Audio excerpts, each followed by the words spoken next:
Alrighty, guys. Good evening. Happy fucking Sun Mun. Hope you guys are having a wonderful evening so far, guys. Tonight on the we are going to be playing more of the so good. Hope you guys are having a good evening so far. Oh my God, can't say K underscore S underscore A underscore. Please, you got it wrong in your wings. God, the underscores have a purpose too, man.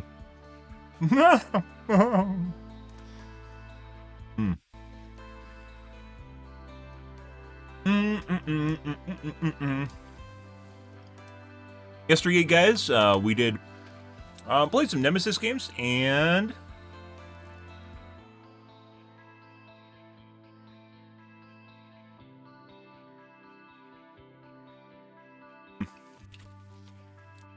testing out the pros and cons of anonymous mode, mainly figuring out how they influence anonymous mode. We're gonna keep doing anonymous mode, probably for a couple more days, just to get a good baseline for it, so I don't just, could be other things. A weekend obviously changes things too.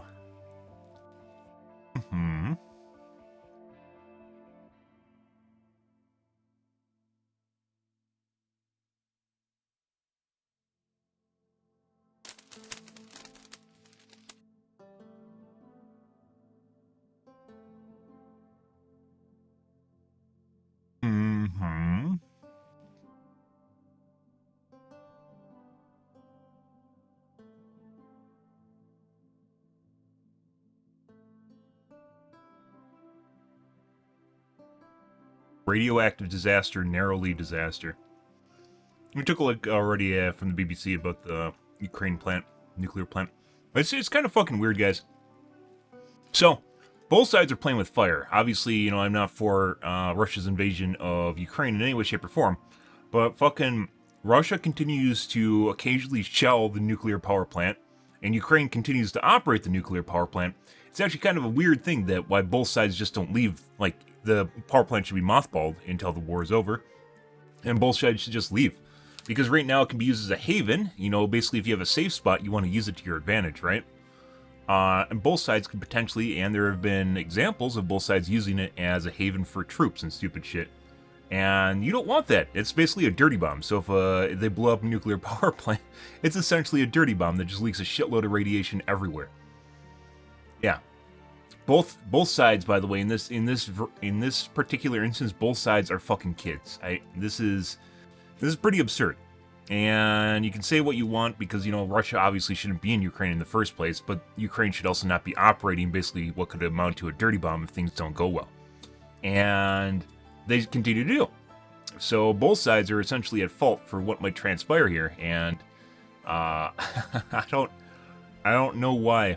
I don't know why it's not been shut down, either through Western influence or European influence, where they just tell them to maybe shut it down until the war's over and it's safe to operate it again, right? Yeah. It's like Ukraine wants the Russians to blow it up so then they can point a finger at them, and that's not where we want to be. That's where the world doesn't want to be.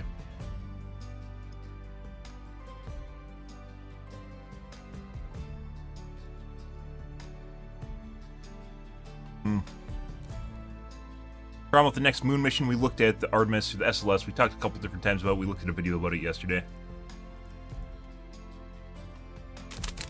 The SLS is a huge fucking waste of money.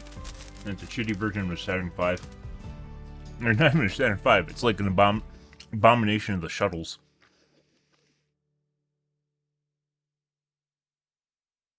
Because it's made up of random shuttle parts, if you guys didn't know that, as a way to keep jobs. NASA got funding because they basically employed people to make shuttle parts, and then made a rocket out of shuttle parts. Pretty shit. But it's where we are. Welcome to Congress. It's not NASA's fault. That's Congress doing that shit. NASA could have said no, though. In 20,000 World War II, armies stopped 2 million zombies.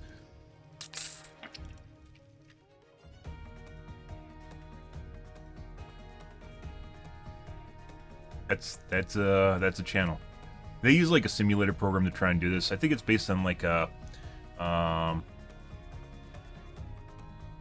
Modern Warfare.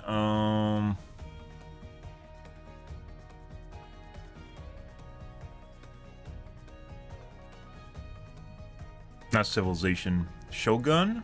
What was the Shogun game? Total War. Total War engine.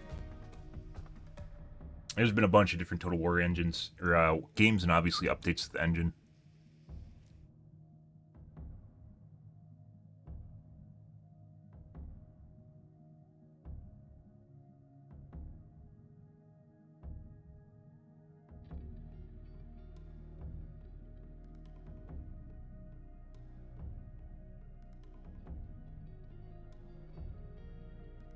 New York City's homeless proof design.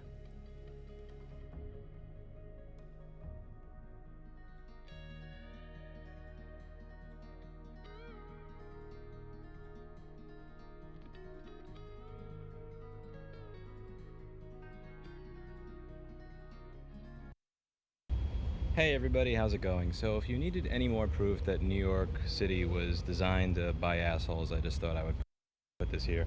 This is from my old neighborhood. I used to live right around Marcy Avenue and Park in Brooklyn, and they have these grates where you'll have kind of hot air come up from underground. I think it's from the subway, I'm not exactly sure.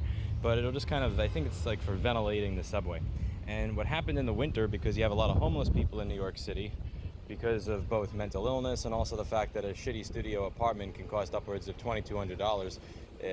Oh no! Supply and demand, guys. That would sleep on these grates so that they wouldn't freeze to death. So you started at some point to have like 2 or 3 or 4 homeless people sleeping on these at a time. And what they did is, instead of like try to figure out how they can solve the root cause of the homeless problem, they didn't? So he's assuming that they aren't working on the homeless process in a different way, and this is just a different way of getting them off the street. I talked about this in a recent video where New York City's paying $3,500 to $4,500 about a month to a, quote, charity that Cuomo had started 25 years ago. What they do is they put this stuff over it so that it's actually painful, so that now you can't lie down on this to sleep, because not only is it a metal grate, but it also sticks up in certain sections. Like you can see this one sticks up higher than some of the other sections, so that if somebody were to lie down on this, they would actually feel physical pain. And I'm confident that that would totally fix the homeless problem in New York City. All you got to do is put these grates on top of here, so that if someone tries to sleep somewhere where they will be warm and not die, they won't be able to. So good job, New York City, at tackling the homeless problem. Once again, I'm for affordable housing, guys, but talking about this and then not talking about maybe what New York City is actually doing to deal with the homeless problem is not the solution. This just tries to vilify New York City for just basically going after homeless people but not actually presenting a solution, when he probably doesn't actually cover the opposite direction, which is solutions they're trying to present. So this is social media 101 right here. Where you just try to make a name for yourself by vilifying someone else. I'm sure there's a lot of comments agreeing with them and applauding them.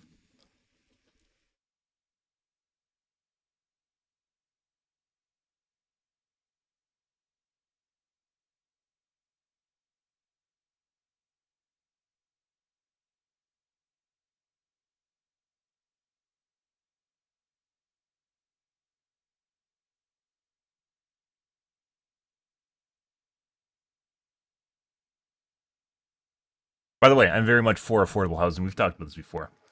Very much for affordable housing, guys. And keeping people off the streets. However, I wouldn't immediately jump to the conclusion that New York City does nothing for homeless people because you see grates like that to keep them off of the city streets. They probably made like condos on here. Like you'd actually see probably like a bunch of boxes and like a built up like structure over the top of these things. That's my guess. And then it turned into some sort of disaster or nightmare.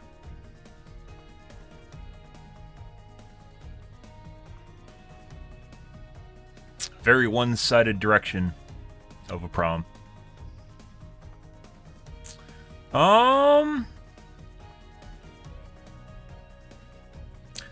Project Farm, guys. Let's take a look at ratcheting screwdrivers. Oh, yes. I've had a lot of request to test ratcheting screwdrivers, especially those wanting to buy the new LTT screwdriver. Ooh. So let's get the Oh, testing is he gonna underway throw and see shade at which LTT? brand is the best. In We'll the find first out. test, we'll see which ratcheting screwdriver has the best working arc swing. Then we'll see which screwdriver has the best and worst build quality. We'll also test the magnet strength. Finally, we'll test the failure load of the screwdriver bits, the screwdrivers, and then take a look inside. At a price of $16, the least expensive brand we'll be testing is made by Black & Decker. 3-position ratcheting mechanism, clockwise, counterclockwise, and locked. Textured handle helps provide a strong grip. End cap screws off for convenient internal bit storage. The end cap will hold 6 bits. Comes with 10 1-inch, quarter-inch bits. And a magnetic bit holder on the front of the screwdriver spins freely. Ratcheting is I found kind that of a the bit gimmick. holder Like didn't ratcheting always release the bit screwdriver, on the first or screwdriver is kind of a second gimmick. attempt. I have a screwdriver The set Black though, & Decker rattles quite a bit where it has and like there's a lot little of slop extension in on the it, shaft. but it The also is directional lever is a little bit it's for stiff doing and hard to small work with, screws, and it has like especially if your a hands are back little part where you slick. can put And the your screwdriver the without handle any bits in the weighs middle of your 7.4 palm, ounces. and you can just go like 9.1 this with ounces it. with all the Very, bits. very Let's helpful. kick off our Much first more test helpful to than a see which ratcheting screwdriver. screwdriver is the most efficient. Hand mobility varies a lot. I put together this next tester to measure the working arc swing of each of the screwdrivers. So let's compare the performance within a 50-degree space. I'll attach an Allen wrench to the handle and we'll see how many back and forth passes it takes to complete a full rotation. And the Black & Decker needs 14.7 back and forth swings to complete one circle. At a price of $17 is this 19-in-1 SATA brand screwdriver. The bits are held in place pretty loosely and they rattle quite a bit. It claims to have a smooth ratcheting mechanism with 3 settings including forwards, backwards, and locked. You can remove the back cap for convenient storage of bits. Includes 8 double-sided bits. The directional ring is pretty narrow and it's even stiffer and more I'd actually difficult prefer to that use over than the the last Black & screwdriver, Deckers. because you just open it up and they just fall on Quite a your bit of hand. rattling with the SATA.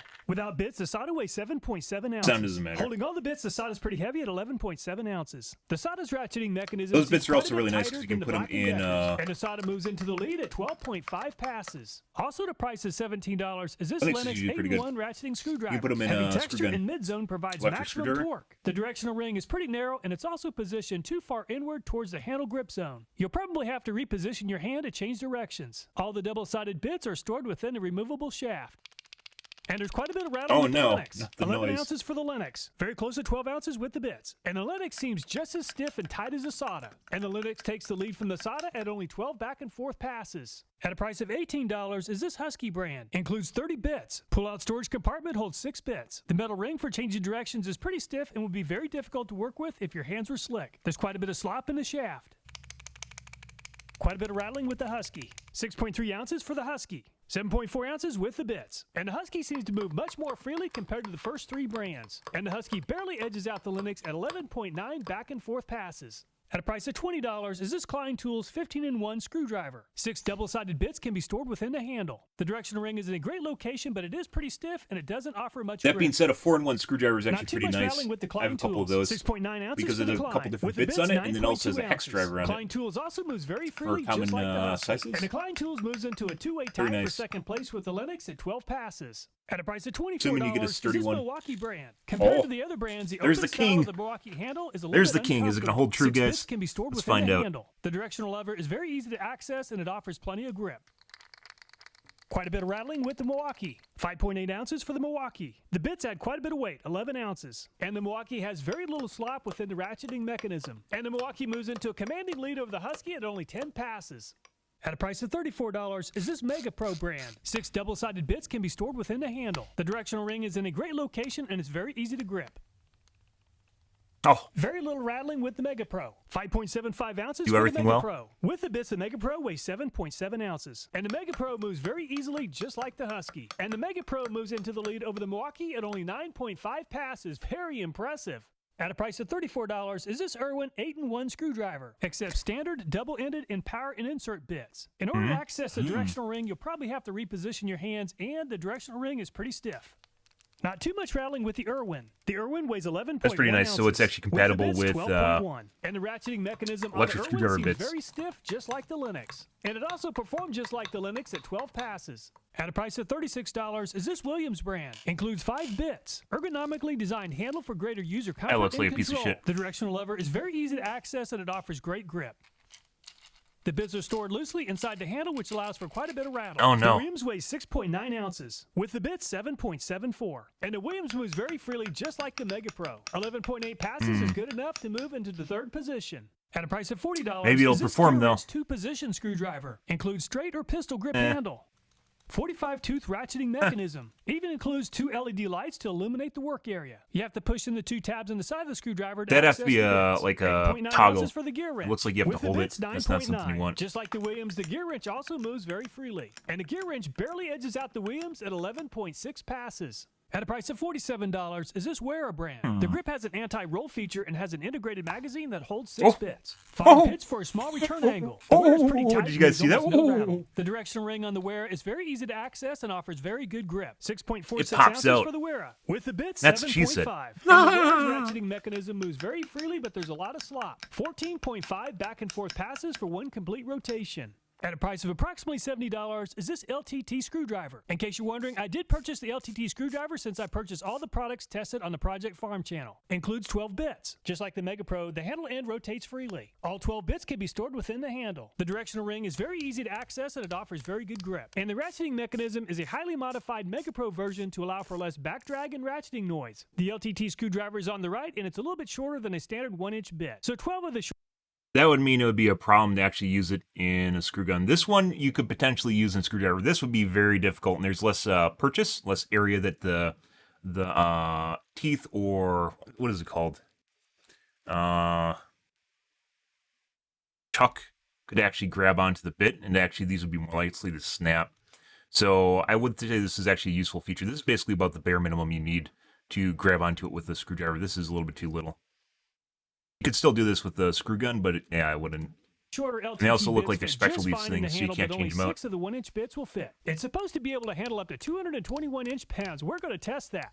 And there's very little rattling with the LTT. And the LTT screwdriver weighs 5.98 ounces. With all the bits, 7.4 ounces. And the LTT looks and feels a lot like the Mega Pro, but the ratcheting mechanism actually seems to have a little bit less back drag. And the LTT barely edges out the Mega Pro at 9.3 passes to move into the lead. At a price of $90, is this Snap-on brand? Comes with 2 bits. There's quite a bit of loose bit storage inside the handle. The knurling on the shaft offers very good grip. The directional ring on the Snap-on is very easy to access and offers very good grip, but it is a little bit stiff compared to the Wera. And the Snap-on weighs 8.2 ounces. With the 2 bits, 8.56. And there seems to be very little back drag with the Snap-on, but it does have quite a bit of slop. And it took 13 passes for 1 rotation. At a price of $144, the most expensive brand we'll be testing is made by PB Swiss. Includes 20 bits. And the directional ring on the Swiss tools is very easy to access and grip. Unfortunately, the Swiss tool screwdriver does not offer onboard bit storage. And a PB Swiss That's weighs actually a pretty big thing, 7.2 because ounces. if you don't have onboard storage, guys, I know it sounds kind of crazy, but if you don't have that, you put those bits somewhere, they're just fucking gone. They're gone. You could say what you want. You might have a specific place for them. You might put them in your tool chest. You put them in your toolbox. You put those guys somewhere. They're just going to disappear. You're going to wonder where the fuck one of those bits went. It's just going to disappear on you. You have no fucking idea. So having internal storage, especially for the bits that you use the most, very important. Very, very important. And you could say what you want about storing them properly, but you're just going to find out one day you're missing one of those fucking things, and it's probably going to end up in your vacuum and you're going to throw it out. You have no idea. It'll be like, oh, what's that? Oh, I don't care. I'm just vacuuming the floor anyways. And it's going to be gone. It's just gone. So. With all the bits, 10.8 ounces. That's a lot of fucking and the bits, PB though. Swiss moves very freely and seems to have a high tooth count ratcheting mechanism. 9.8 passes is good enough to move into the 3rd position. A ratchet that works efficiently saves time and effort, and the LTT screwdriver came in on top at 9. I think most of these around 11 are pretty passes. However, the Mega Pro and the PB Swiss performed almost as well at under 10 passes. When it comes to tool weight, without the bits, the Mega Pro and the Milwaukee are the lightest at 5.8 ounces. LTT 6, Husky 6.3, and Wera 6.5 ounces. If one includes the tool weight plus the weight of the bits, the Husky and the LTT are the lightest at 7.4 ounces. Wera 7.5, Mega Pro and Williams 7.7 ounces. A ratchet with a lot of back drag is very inefficient since it stops loosening or tightening action unless you give it some help. This next test setup will provide a very precise measurement of back drag. The shaft of each ratchet will rest on a metal platform to ensure each tool is level and to prevent side loading of the shaft. I'll rotate the handle until I hear a click, indicating that the ratchet mechanism is fully repositioned into the next gear tooth. For a budget screwdriver, the Black & Decker actually performed fairly well at very close to 30 grams or approximately 1 ounce. And Asada has 8 times more back drag than the Black & Decker at 240 grams. Unfortunately, that much back drag really defeats the purpose of having a ratcheting mechanism on a screwdriver. And the Lenox has more than 4 times as much back drag as the Black & Decker at 129.5. Click. So for those fasteners needing a light touch, the Lenox will require a lot of help from the user. Yeah, or you have to put it in manual. You'll put it in lock mode. Grams, which is good. Once again, this is kind of why these are pointless. If you have, like I said, with the screwdriver I have, I can even show you guys.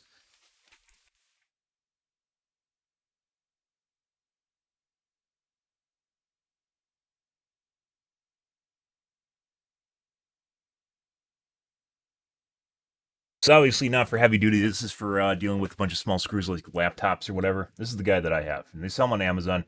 This is probably one of the best screwdrivers I've owned as far as having a small one. So what you'll notice here, obviously, there's some cool things too where you can pop out. So it's an extendo guy. Light load, once again, this isn't designed for heavy duty stuff.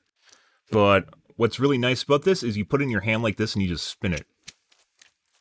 And you don't need to reposition it at all, and you can just keep going like this. So there's no amount of force that would actually make up, because this kind of does exactly what a ratcheting screwdriver does, right? You want to make sure that you can undo it really fast. It's not the same thing as getting out of an electric gun or electric screwdriver, but it is so fast that it basically is equivalent of, it's a lot better than just using a manual screwdriver, to be perfectly honest. For doing little screws, a bunch of little screws on a laptop, phone, whatever you have. Obviously, interchangeable bits, a lot of different bit types go into it. So this is why I don't even own a ratcheting screwdriver. Never really considered one, because the step up from this is going to an actual screwdriver where you need it for something that requires a lot of torque, and then you want to make sure it doesn't fail, and ratcheting screwdrivers will fail because they have a mechanism inside, or you're going to fuck it up by putting too much force on it. Which, assumingly, he's going to test here, but yeah, like this guy right here, the end, that just makes a huge difference right there, because you can just put it in your palm and just freely turn that guy. Very, very useful. Very useful. To move into second place behind the Black & Decker. And the Klein Tools did better than the Husky at 39.89 grams, and the Black & Decker holds on to the lead. And the Milwaukee barely edges out the Klein Tools at 38.38 grams and moves into the second position. But it's actually, so the ones that I've used, obviously, they have problems with what he's talking about with back drag. And this is actually a really good test. You see how much it takes to click? Times as much back drag at over 319 grams. Just like the Mega Pro, the Williams takes I don't even think it clicked. touch to advance to the next gear tooth at only 13.88 grams to take the lead from the Mega Pro. And the gear wrench has a couple of really innovative features with the pistol grip handle and the LED light, but it has more than twice as much back drag as the leaders at 39.8 grams. And the Wearer performed better than average at 29.8 grams. Hey, that's a toggle light, and he's just toggling on and off. As much as the Williams. According to the LTT team, they've made some significant changes to the design of the Mega Pro's gearbox, and the LTT moves into the lead at only 9.08 grams. Very impressive. And the Snap-on performed about the same as the Wearer at 30.88 grams, which is 3 times the back drag as the LTT. Considering the price, the Swiss Tools is a little stiff at 66.98 grams, or about 6.5 times as much back drag as the leader. When it comes to tool efficiency, it's probably going to have a lot to do with failure of the internal ratcheting mechanism, though. Bigger teeth came out on top at only 9.1 grams. However, the Williams also did exceptionally well at 13.9, Mega Pro 19.5, and Wearer 29.8 grams. A screwdriver with a great build quality will have very little side-to-side shaft movement, and this really helps with work requiring precision. And the Black & Decker has quite a bit of slop at 0.142 inches. Tools with a lot of back drag typically perform a little bit better on this test than low back drag tools, and Asada performed well at 0.061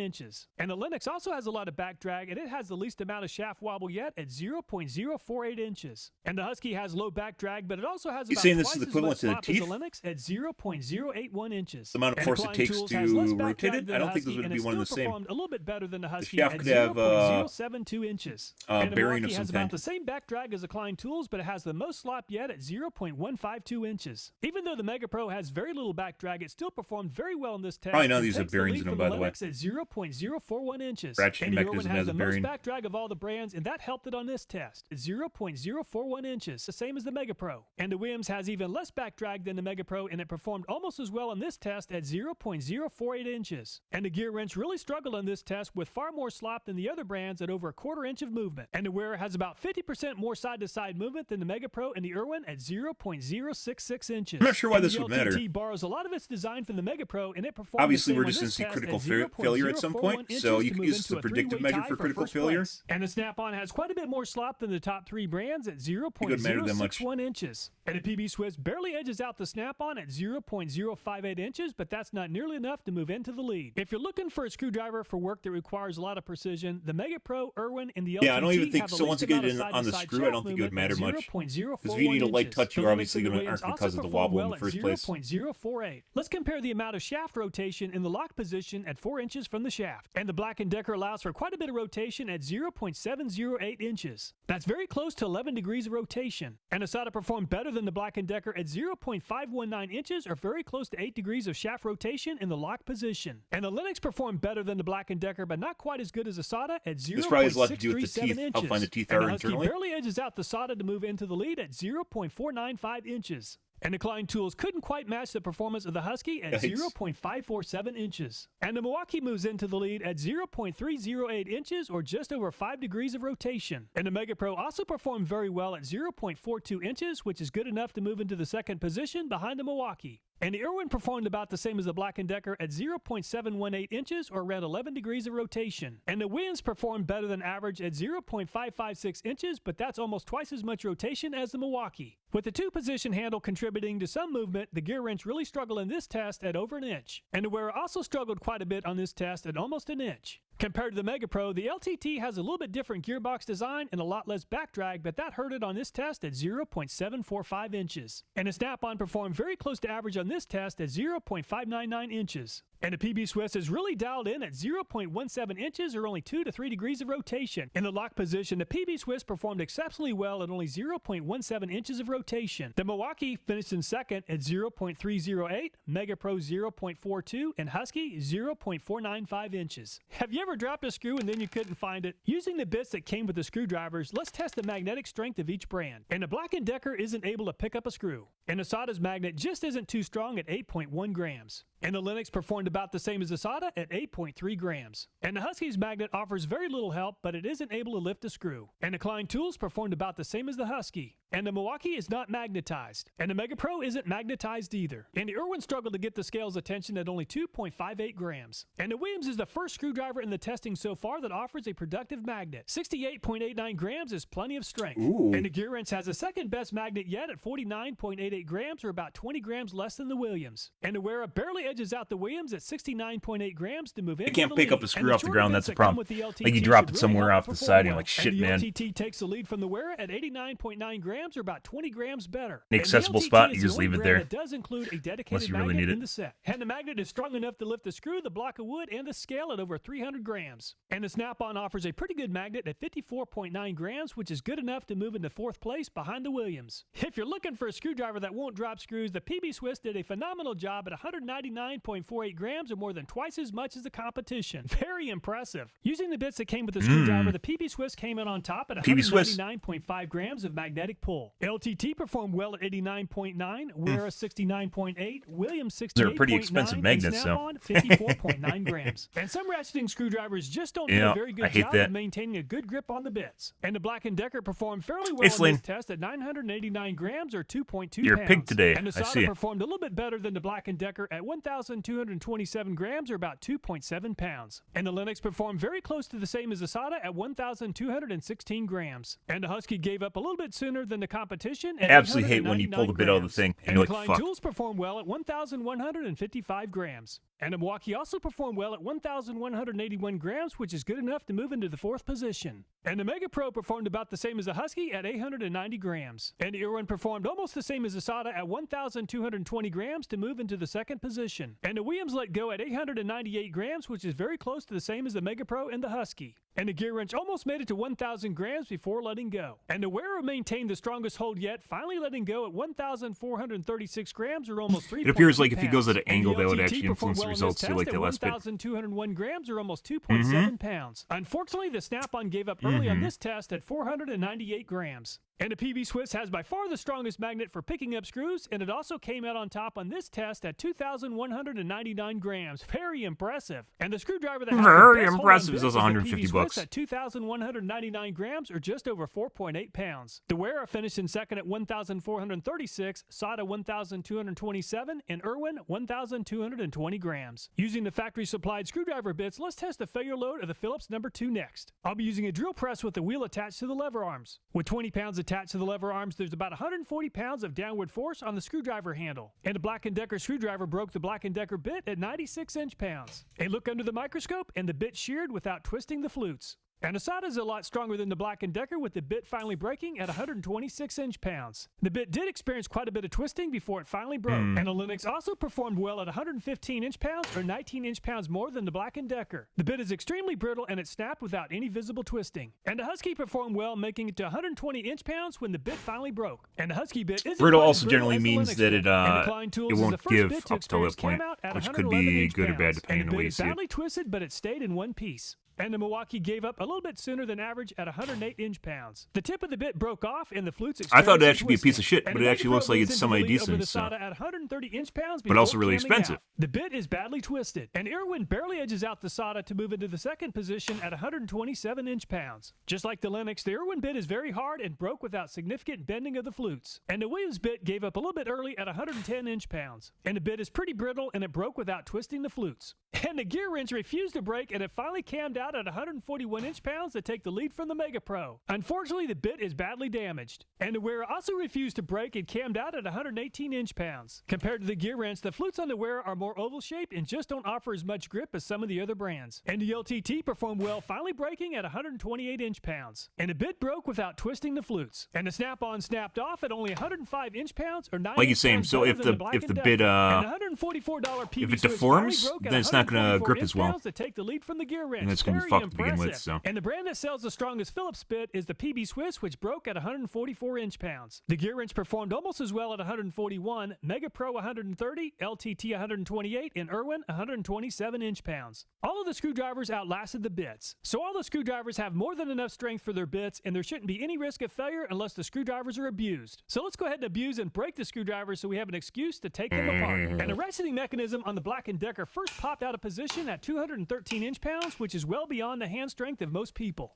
And the SATA's ratcheting mechanism refused to give up, and the handle wearing them out broke at is equivalent of them 477 deforming. inch-pounds. And the ratcheting mechanism The material broke free wears out inside on the it, and handle then it of the just Irwin it at flakes 9 off popping or 552 strips out, inch-pounds. And the ratcheting mechanism which is on the basically just as Husky bad as began grinding deforming. parts at 361 inch-pounds. And the ratcheting mechanism broke free inside the handle of the Klein tools at 326 inch-pounds. And the gearbox inside the Milwaukee is more durable than the handle, 319 inch-pounds. And the gearbox in the Mega Pro held up just fine, but the shaft finally failed at 252 inch-pounds. And the locking pliers destroyed the handle on the Irwin at 477 inch-pounds, but the ratchet still works Nice. just fine. The Good Williams evening, is a very Stick. light tool with a very small amount of back drag, and it still performed very well at 404 inch-pounds. And the gear wrench also performed well at 468 inch-pounds before the ratcheting mechanism finally gave up. Trying to break the Wear took a lot more effort than anticipated. Even though the Wear screwdriver is very light and has low back drag, it held in there for a long time, finally letting go at 602 inch-pounds, the most of all the brands. That's pretty and impressive. The LTT far exceeded its performance rating, making it to 295 inch-pounds before letting go.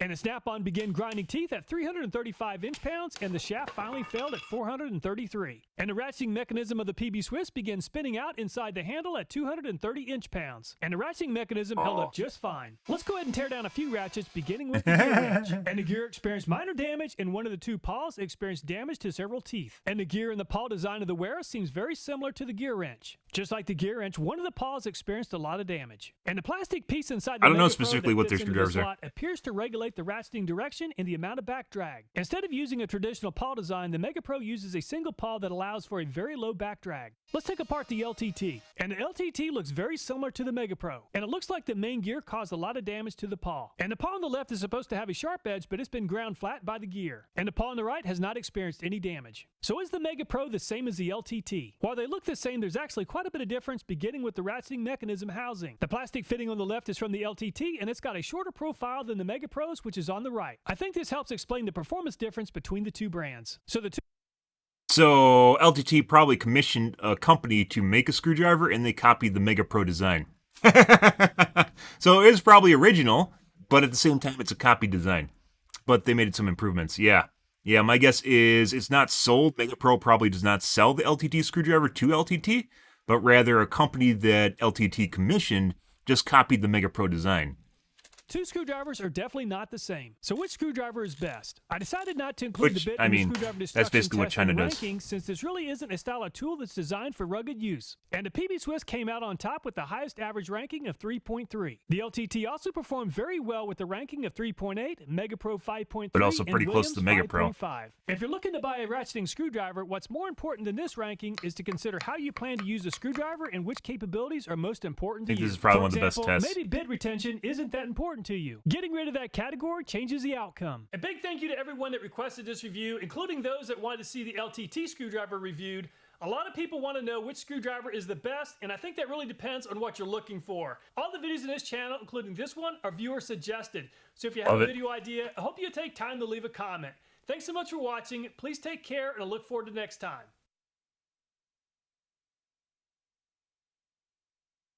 My heart was pounding the entire time I was watching, but I'm so glad we were submitted to be included in this roundup.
What would you call that? Rotational handle?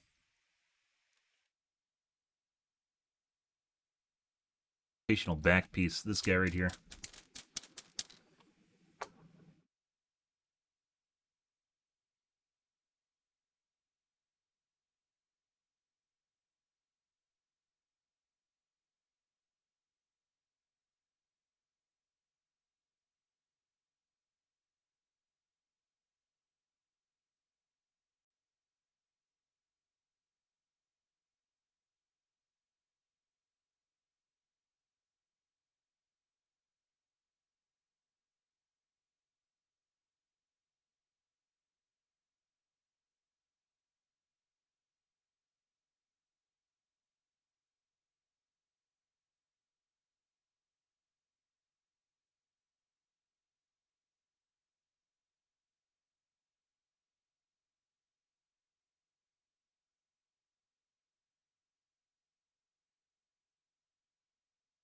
Pretty good.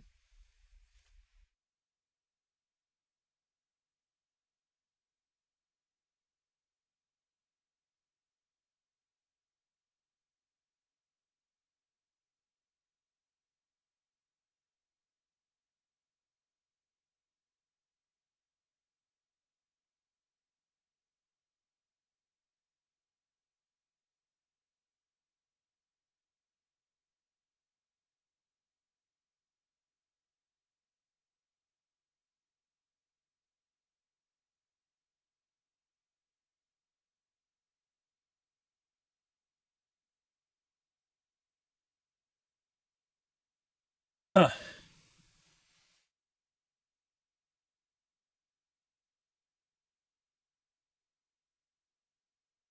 Airpro seems like a well-performing tool with a considerably smaller price tag. Yes, it does. Swiss drivers are wild. That's $150. Yep, that's the way it goes. Yeah, $70 for the LTT screwdriver. I knew the LTT screwdriver was going to be good. What? How would you know the LTT? Normally, when a company makes merch, it's usually shit. To be completely fair here, yeah, I would not expect the LTT screwdriver to be good at all because it's merch from a tech tuber. I'd expect the LTT screwdriver to be garbage. It's pleasantly surprising that it's not. Just like most shit that you buy from streamers or like a plushie or like you go to any attraction in real life, right? And you get the shit to take home with you, the memorabilia, and it's all usually just garbage because they get what's cheapest and what makes them money because you're paying for essentially the brand on it and you're not paying for the actual thing. No. But it's pleasantly surprising it's not garbage. That's interesting. But once again, it's also $70 and you could just buy the Mega Pro for $35, so. And then the PB Swiss is $150, so yeah, I mean it's kind of go big or go home. You get the general swath around $40, and then if you're not to spend $40, you might as well just buy the $150 guy anyways. But they have a Noctua fan as well. I don't know. I don't keep up with LTT merch. I think it's just hilarious that he put it in here in the first place.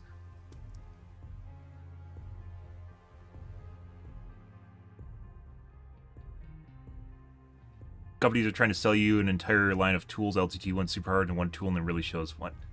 A lot of their fanboys are coming out of the woodworks here, guys. Yeah, what does a ratcheting screwdriver replace? You can't replace a socket set with it. It's just basically something that helps you where you aren't going to get an electric screwdriver. It helps you in that same scenario. But this, I'd argue, actually does a better job than an electric screwdriver because it depends entirely. The back drag, there is no back drag. It freely rotates. There's no back drag at all. It literally just depends on you going like this, right? Bigger jobs, you're going to want to use a screwdriver where you can put a lot of torque on it in the first place without breaking it. So, I mean, arguably, he tested that, right? And then they just end up bigger. So they're bulkier in your hand, and they're just more cumbersome to haul around. And then you lose the bits. And then the ratcheting mechanism goes to shit. Screwing ants with that? No. Like electric. Have you ever taken apart an electronics device?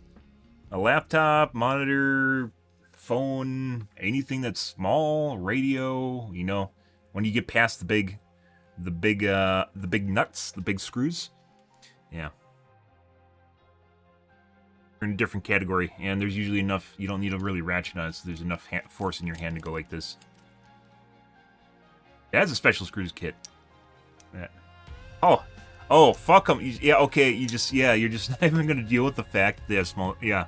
There you go, I'm not going to mess with this. It is too small of screws for me. What the fuck? I guess. Do you, Slane? No. Good stuff. Love Project Farm. Great videos, guys. Testing weird shit that you'd never expect him to test. I didn't expect him to do ratcheting screwdrivers. Good, though. YouTube really wants me to take a look at this. I really don't care. It's like a lathe of some kind.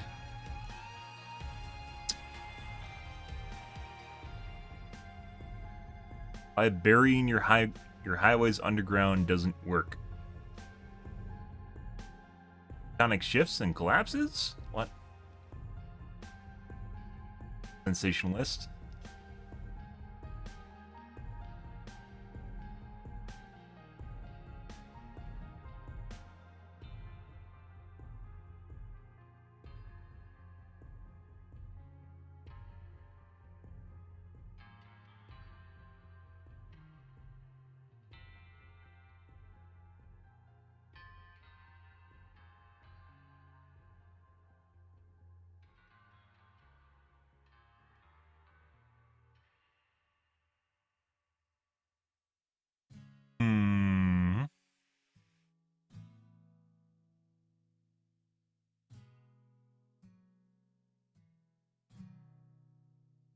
I converted a gasoline engine into a water engine, I bet you did.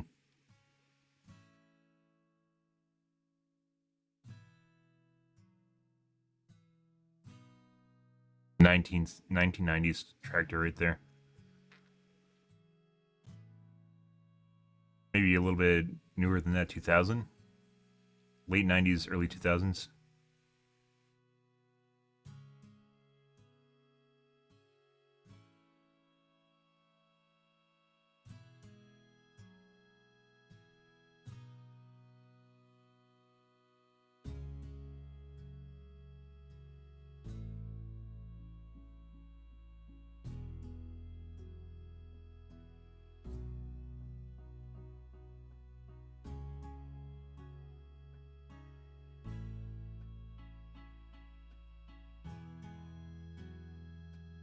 Sucker got hacked. Cool.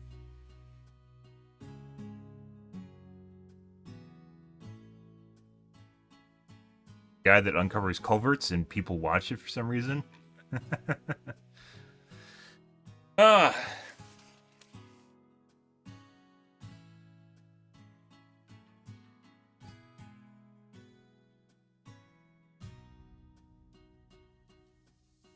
Minerals? Fuck. Like Narcos.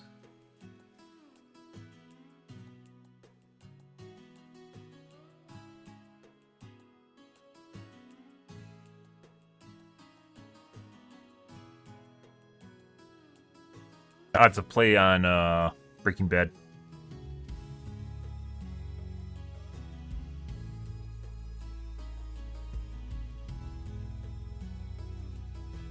Mm-hmm. We have the same videos in our feeds? No, we don't. Liar. I mean, it's basically what's trending and then what fits your demographic, like what I'm interested in.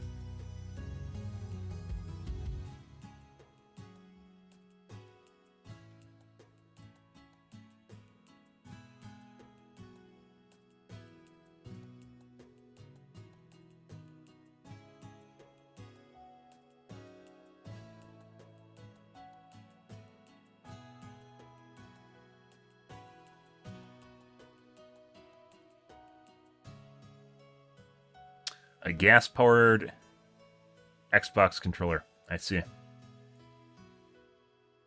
I guess it makes it a nice clickbait for you, right? So instead of batteries, he has gas. Good. Which powers a small generator.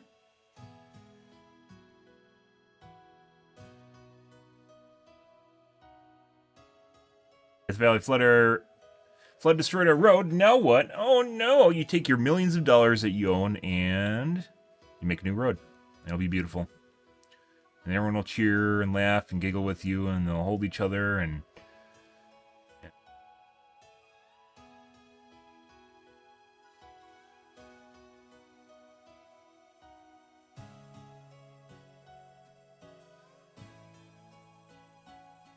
Okay. Oh, not seeing a whole lot of anything here, guys. Just a lot of garbage, so...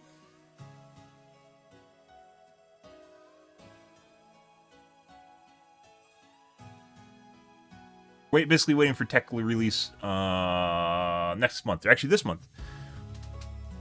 For AMD's new processors, and Intel's new processors are coming out this fall sometime, too. The 13,000 series.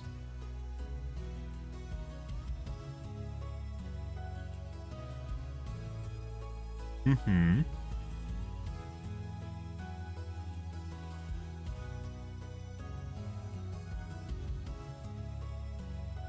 And then the video cards coming out. Lots of new things coming out this fall, guys. Good, good, good. Let's do some uploads here. I don't think we had any highlights yesterday. And...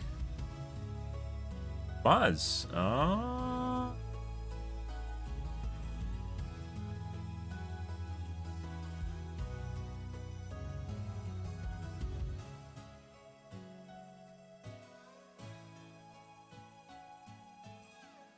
Studio content. Yep. Yep.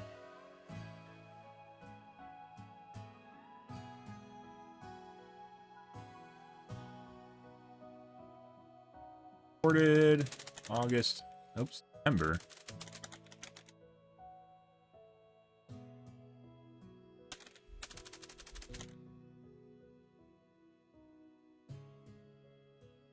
Recording.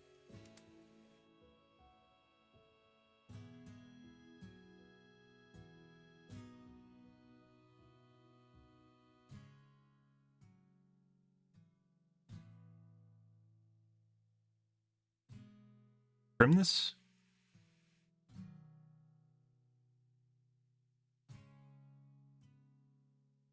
Huh. Already trimmed this.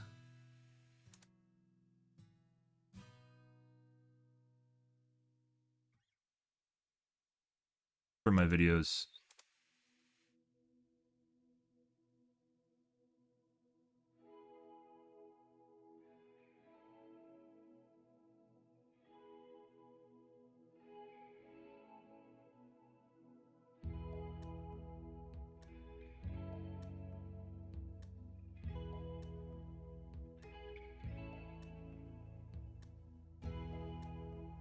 Huh.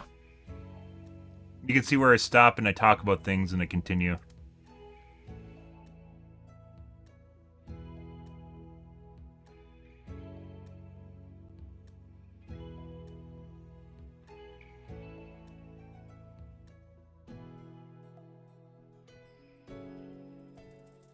I have to use the shitty version of it. I can't just trim out the whole thing.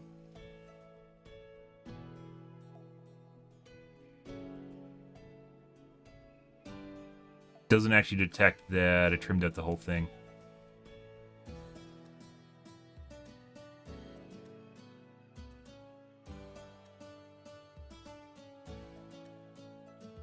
Okay, YouTube.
Super secret Sadako build.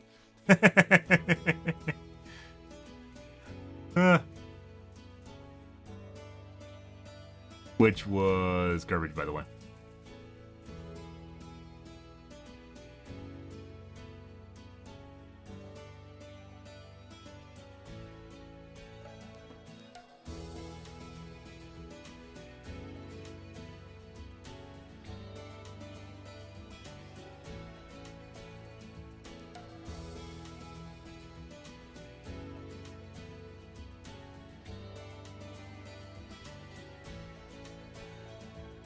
Only Bully Squad trends.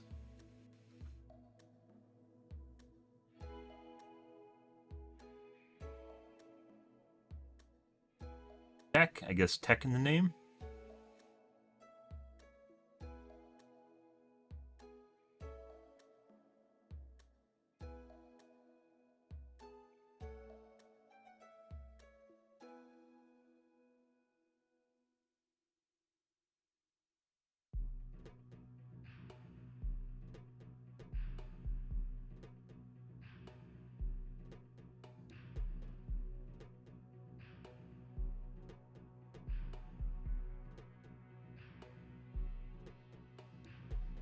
Put the other streamers' names in the title.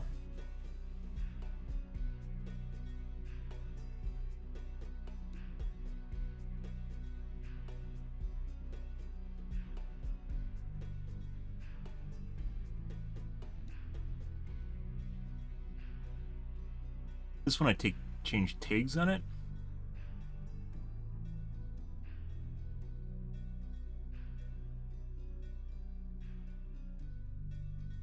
Got any more views than normal? Uneducated. There are ways of dealing with it. Just companies don't want to talk to each other. It's not something that can be tackled by any one company alone, unless they make lots of money. Because it's basically a job. You have to basically spend a shitload of time and effort on something that is going to have almost no redeemable... You can't sell the anti-cheat DLC. No redeemable quality in terms of monetary. You could definitely argue that cheating hurts video games and cheating hurts enjoyment and will inevitably kill your game. I'd argue that's why Battlefield fails constantly. However,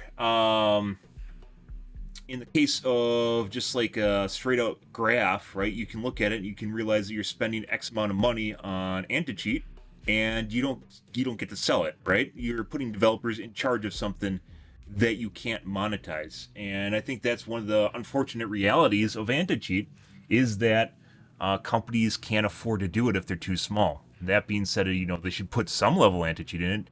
Dead by Daylight has almost no anti-cheat, for instance, and they can do a lot of really stupid shit, like TrapperBot, having another killer that's on the Survivor team, like really broken stuff that you should never see in the game, people flying around. Really, really broken shit, right? Yeah, but it still happens in Dead by Daylight. What really needs to happen is an industry needs to come together and make conventions for anti-cheat so they can all get together and work on stuff together, and they don't. It needs to be Blizzard, Epic, DICE, Sledgehammer, whatever studios are doing Call of Duty. I think it's just EA in general, but DICE is also part of EA. What's another big one?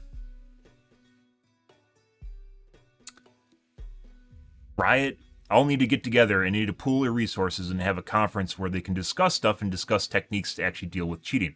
And then come up with industry open standards or ways of combating cheating that everyone can get on board with. We've talked about this before when I was, I brought up before, but for instance, if you could secure the connection between your mouse and the game, let's say with encryption, nothing would be able to intercept it and interject commands into it. So it would get rid of one of the biggest problems in first-person shooters in general, which is an aimbot, right? Because if you can verify input, then it's going to stop people from using an aimbot. That'd be a really, really big step into hitting one of the biggest targets for cheating, which is aimbots. Another one is wall hacks. That's probably the second biggest target is wall hacks, which is very important in Dead by Daylight. Dead by Daylight is a weird animal in general, and the big ones in Dead by Daylight is speeding up actions, as well as a wall hack, and also speed hack. But in the case of an aimbot, for instance, you can make an encrypted connection between a peripheral and a computer and have a signed key in which they would signed and salted cryptographic key in which a third party would not be able to actually use it. They'd have to make it gets more and more expensive. It's just basically about keeping out the low-hanging filth. So people that are willing to do the bare minimum, they're willing to pay $10 a month to cheat. You want to get rid of those people first, not people making completely custom solutions. So the answer, obviously, is if you have a mouse and the mouse is secure, is you have a mouse pad and you move the mouse pad around. Obviously prone to a lot more errors and would not be able to do things nearly as well as a mouse would be capable of doing it, but you could imagine a scenario where the mouse pad moves around now. But you have to basically make a jig, and a very precise jig at that, in order to move the mouse. Think of all the absolutely precise movements your hands do. Yeah, it would be insane. Could be done, but once again, it would get much more expensive, and that keep out the low-hanging filth. But with a cryptographic key, just like with Blu-ray and HD, I mean, eventually it gets cracked. But the thing is, if a key gets cracked from a manufacturer, you basically just blacklist their devices. So you can make a cryptographic key for Logitech, Razer, SteelSeries, whatever mouse brand you want to. And if it shows that the cryptographic key is being linked to people using aimbots, then you just ban the keys, and then all of a sudden, it's not like the mouse stops working, you just can't join protected lobbies anymore.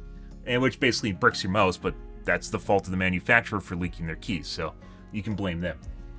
Because at the end of the day, they could have a leak and you could have compromised devices on your network, but it's a good start in the right direction is literally securing the connection between a mouse and the computer. And you can do that right now with TPM module. It is Trusted Platform Module, yeah. And you can make it so the game itself talks directly to the mouse.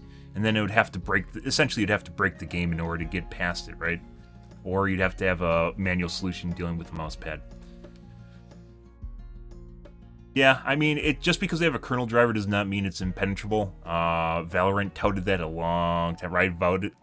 Touted that well before the release of Valorant. There's cheats for Valorant on the second day. Just because they talk about kernel level drivers and shit like that, that doesn't mean that they know what the fuck, like, it's going to be impenetrable. That just means it's another level of security to get around it.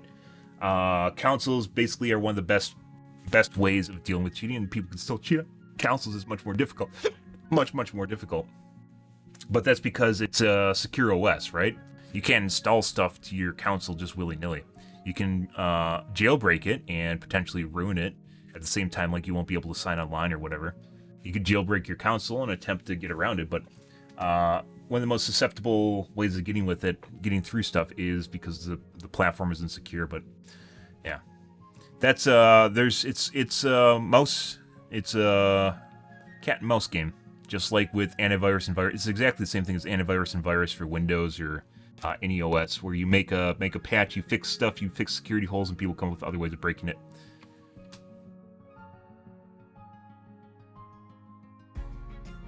Yeah, I mean, it's because Windows is insecure. It's not particularly a Windows problem. That's like people who have Macs pretending that there aren't any viruses for Macs, and then Mac got a virus and is insanely effective at what it did, but that's because no one owns Macs, so it's a small target.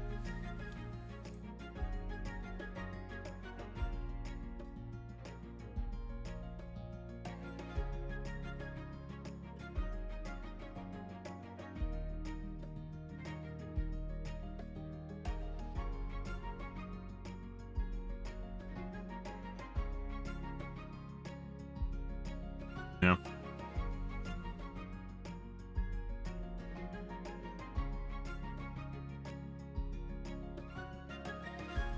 But yeah, that's the way it goes. So, once again, it's not just one company's problem. This is an industry problem. The big companies have not put on their big boy pants as a way of dealing with it, and that's one of the biggest issues. Is no one wants to talk to everyone else, and that's pretty absurd. That is absolutely fucking absurd.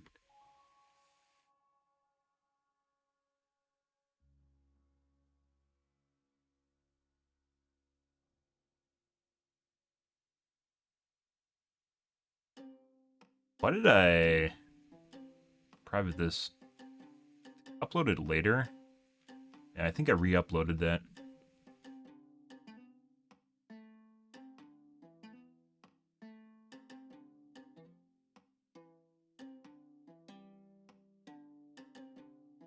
Time silliness. Well, you could make a secure boot with Linux. You could do it with Windows too. That's one of the things that Windows 11 was about, right? TPM mod. You have to have a TPM module in order to use Windows 11, and there's compatibility issues, but you can literally just get a discrete TPM module for older computers. So that's not. I don't know how much of a help that would be though.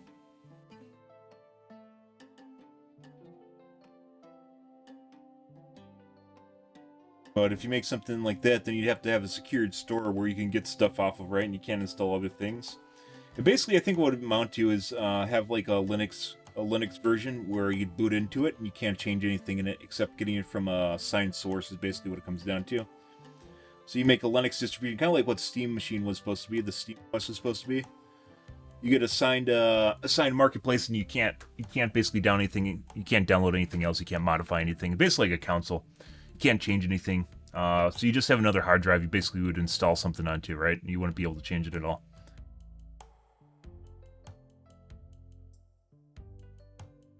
Yeah, so you probably could do something like that. There's a lot of ways of dealing with this, and just no one does it. I don't know why. Like, it's one thing if you have a smaller company like BHVR, they make a lot of money, but they aren't like fucking Blizzard, right? But you have these companies that have been around for decades, and Epic, despite everything that they do, they're still cheating in fucking Fortnite. Yeah. So I don't like they. Once again, I don't think it's one thing that one company can tackle, and I think the only reason that people have not tackled it was because no one talks about it. This is why fucking companies will sweep shit under the rug, right? They'll pretend that, oh, we shouldn't talk about cheats because it'll encourage people to cheat, and like they'll lock everything on Reddit, right? And the reason they do that isn't to deter people from cheating. It's rather so their game doesn't look like a shithole, like so people won't report people that are cheating, and everyone thinks everything's gonna be rosy, right? There's nothing wrong with the game. The best way of dealing with that is literally just sweeping shit under the rug and pretending it doesn't exist till it bites you in the ass. What's the company that made Escape from Tarkov? They did the same thing. I told you guys that the DMCA had a video that was educational, where it showed people, where once someone went in with the cheat, basically showed the cheat culture, where people were doing emotes with each other to let people know that they're cheating too, so you wouldn't actually go after them, because no one wants to cheat against someone that's cheating, right? Bluehole or whoever makes EFT, they DMCA'd those fucks. Yeah, the guy, that was a French guy, they DMCA'd the guy and took down his video. Yeah, not even joking. Not even fucking joking. Let's see, EFT educational cheating.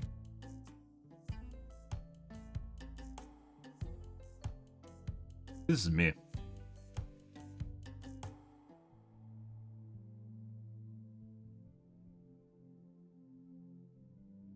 Back when I played EFT.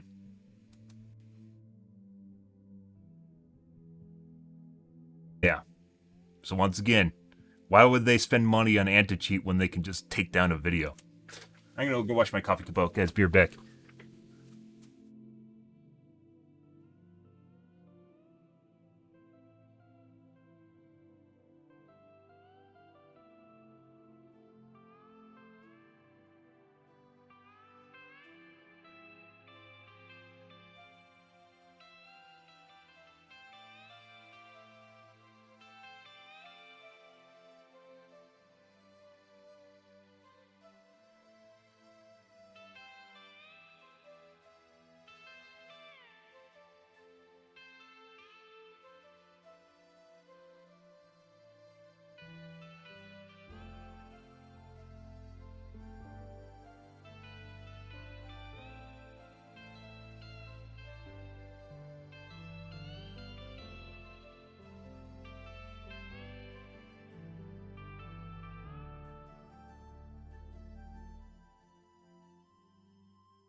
This is the sad state.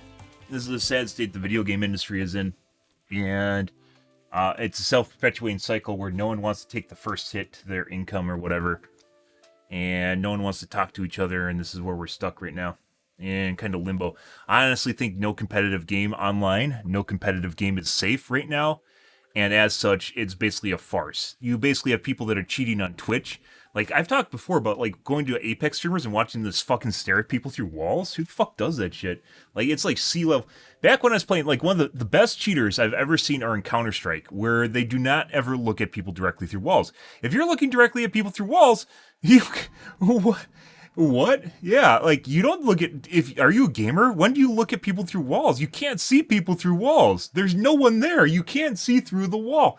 So if you watch a fucking Apex streamer and they just stare at a wall, and then they strafe out from behind the wall and they're looking right at someone, you should go, huh, maybe they saw someone behind the wall to begin with. That makes a lot more sense than them just somehow channeling the nether universe and knowing exactly where this person's going to be. Oh, they must have heard them.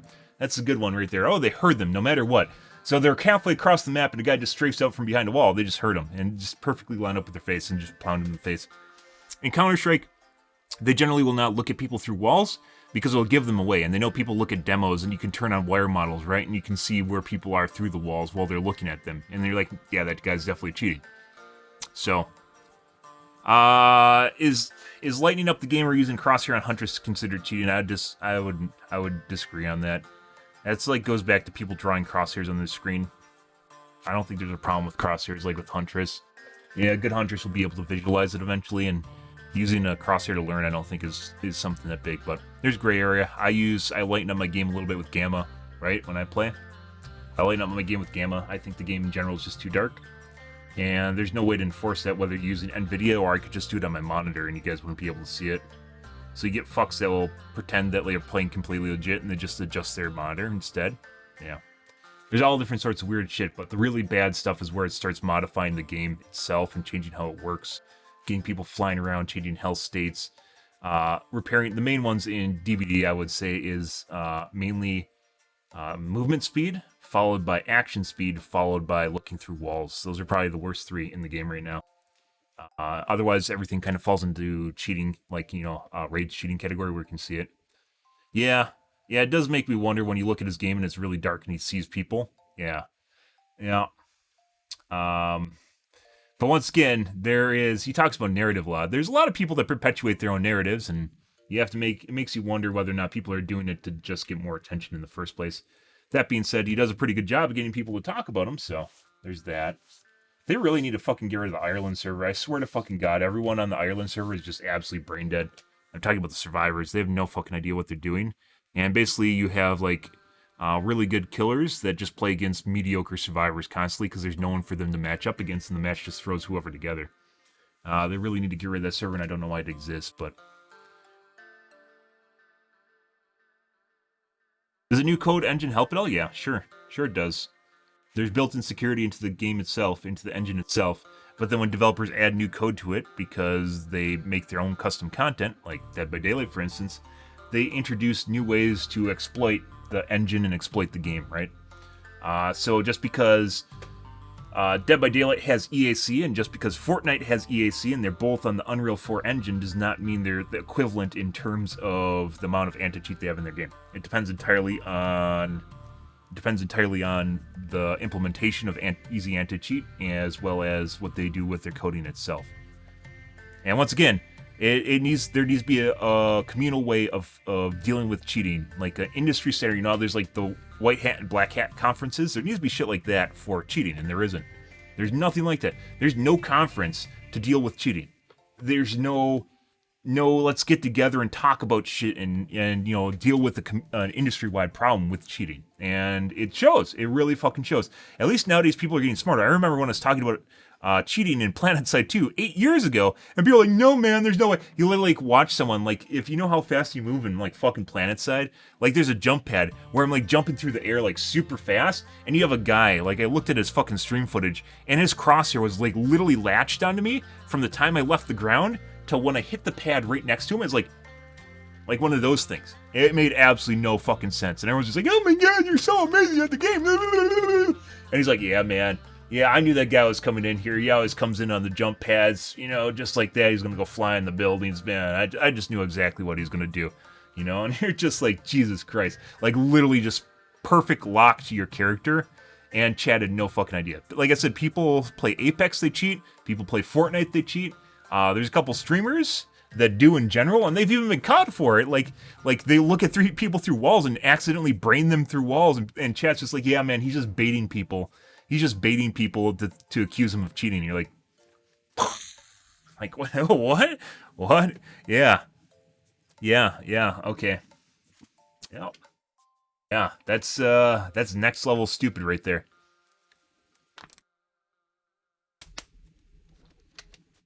But it's where we're at right now. Streamers don't cheat? Yeah, no, they don't. I know there's some people I used to watch. There's one female streamer in particular that I watch, and she just got all of a sudden a lot better at figuring out where people are and aiming. Yeah, just out of nowhere, it just happened all within like maybe a week. Not even a week, just instant. Just tuned in the next time I tuned in like a week later, and she's just perfectly fine playing Fortnite and just... Yeah. By the way, women can cheat too, and I'd even say there's more pressure to cheat if you're a chick on Twitch and want to be taken seriously. And the reasoning for that is because you don't want to underperform and look bad and be representative of stereotypes, right? They'll put more emphasis on cheating if you are female and want to be taken seriously.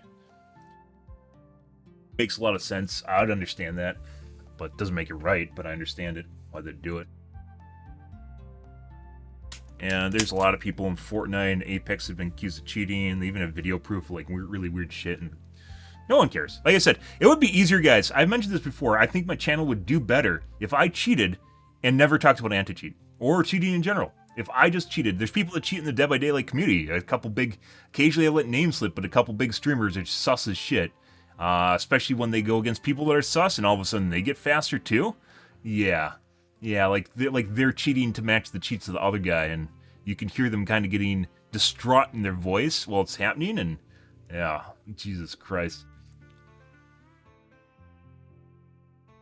You literally look better. You literally look better when you cheat on Twitch than if you talk about people cheating, because they think if you talk about cheating on Twitch, guys, and you're in the middle of a game, I win games, I 4K, I call it cheating, and people say I'm bad.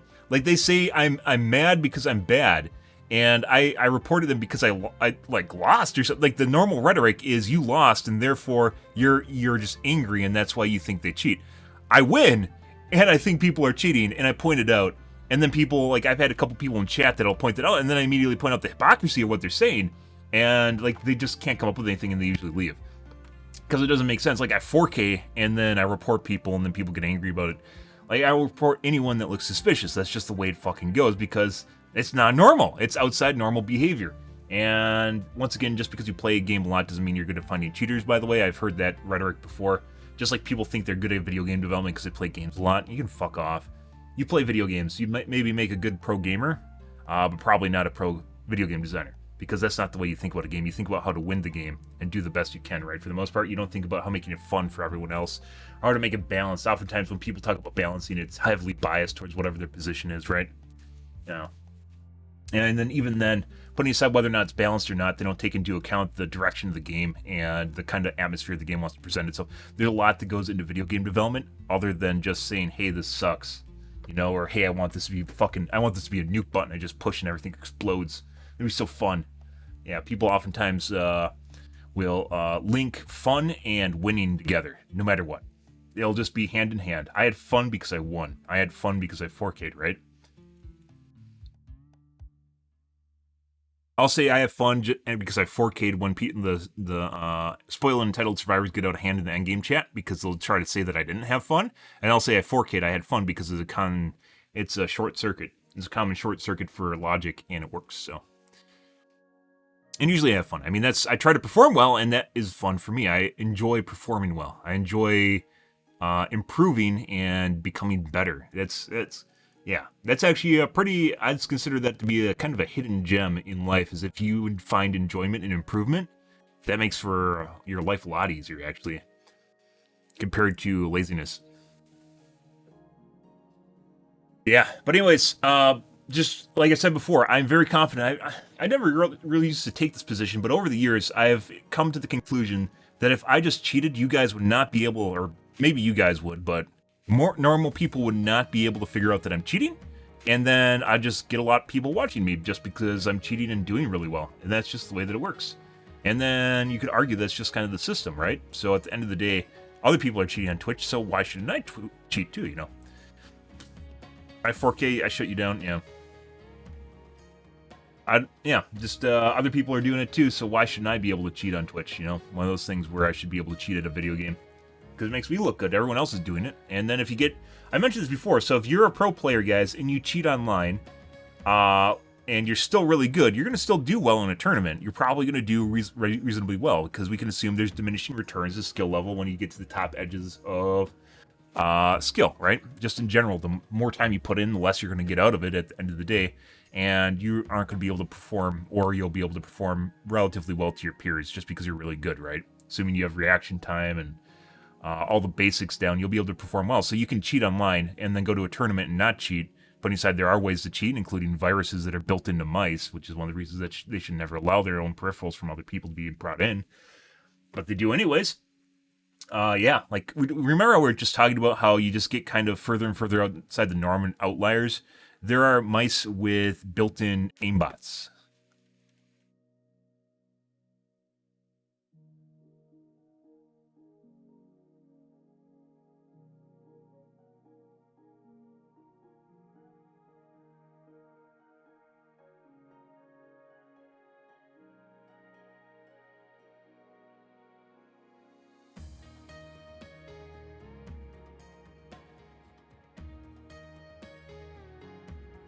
This looks like clickbait bullshit now. Unfortunately, we're getting to the point where people are associating aimbot with skill.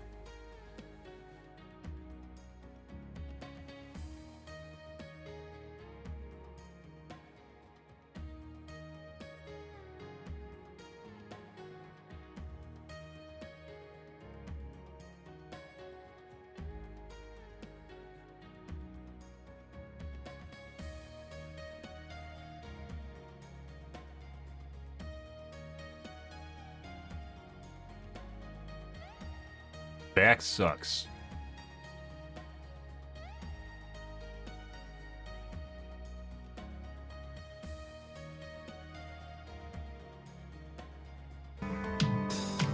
No one ever made me feel the way that you do. I never ever felt this way before about love. So I wrote this song for you. Anything you wanna do.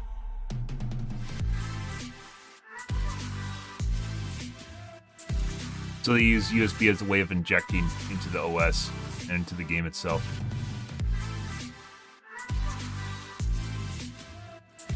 Yeah.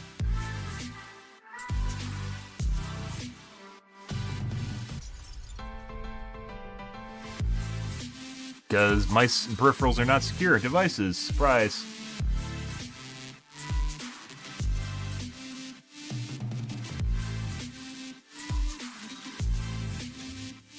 This could be fake, but this is not the first account. This is one I don't even know of. You could totally do this. So, in tournaments, for instance, they have people generally monitoring computers, but if that kid fucking looks away for half a second, like, you wouldn't even notice this happening. Obviously, you notice the models, but an aimbot doesn't need to have the models on the screen, right? If the models aren't on the screen, someone watching the guy wouldn't probably even notice it in the first place. Pretty straightforward shit. Or not straightforward, but from an engineering perspective, there's a lot of ways to exploit a computer, and basically, cheats come down to who's willing to pay the most amount of money, right? So, when it comes down to tournaments, people are willing to spend more and more money. People are willing to spend more and more money to do something. Yeah. Then it becomes more and more complex. Once again, the industry needs to come together. This is, even for Epic, like a big company, tackling all this shit, like, it needs to be like a quorum. There needs to be multiple ways of tackling this from multiple different directions where they can openly communicate with each other and figure out ways of dealing with the newest and greatest cheats. And they don't. They don't fucking... And it's not just BHVR. It's fucking... Epic, Blizzard, the big companies, DICE, the big companies need to get together. They need to put on their big boy pants and talk to each other, and they don't.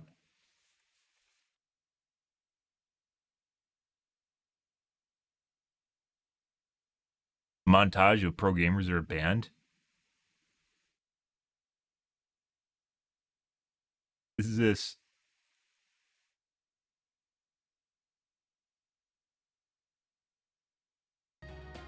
Oh, I uploaded a video I need to...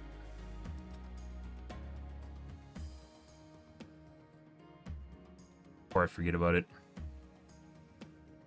Fuck is my new upload?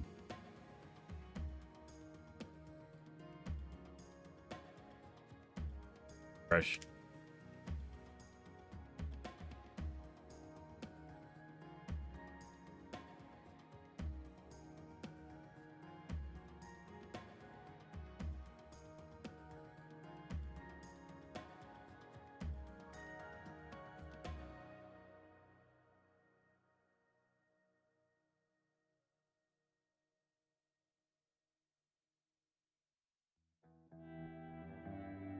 I wish you could, you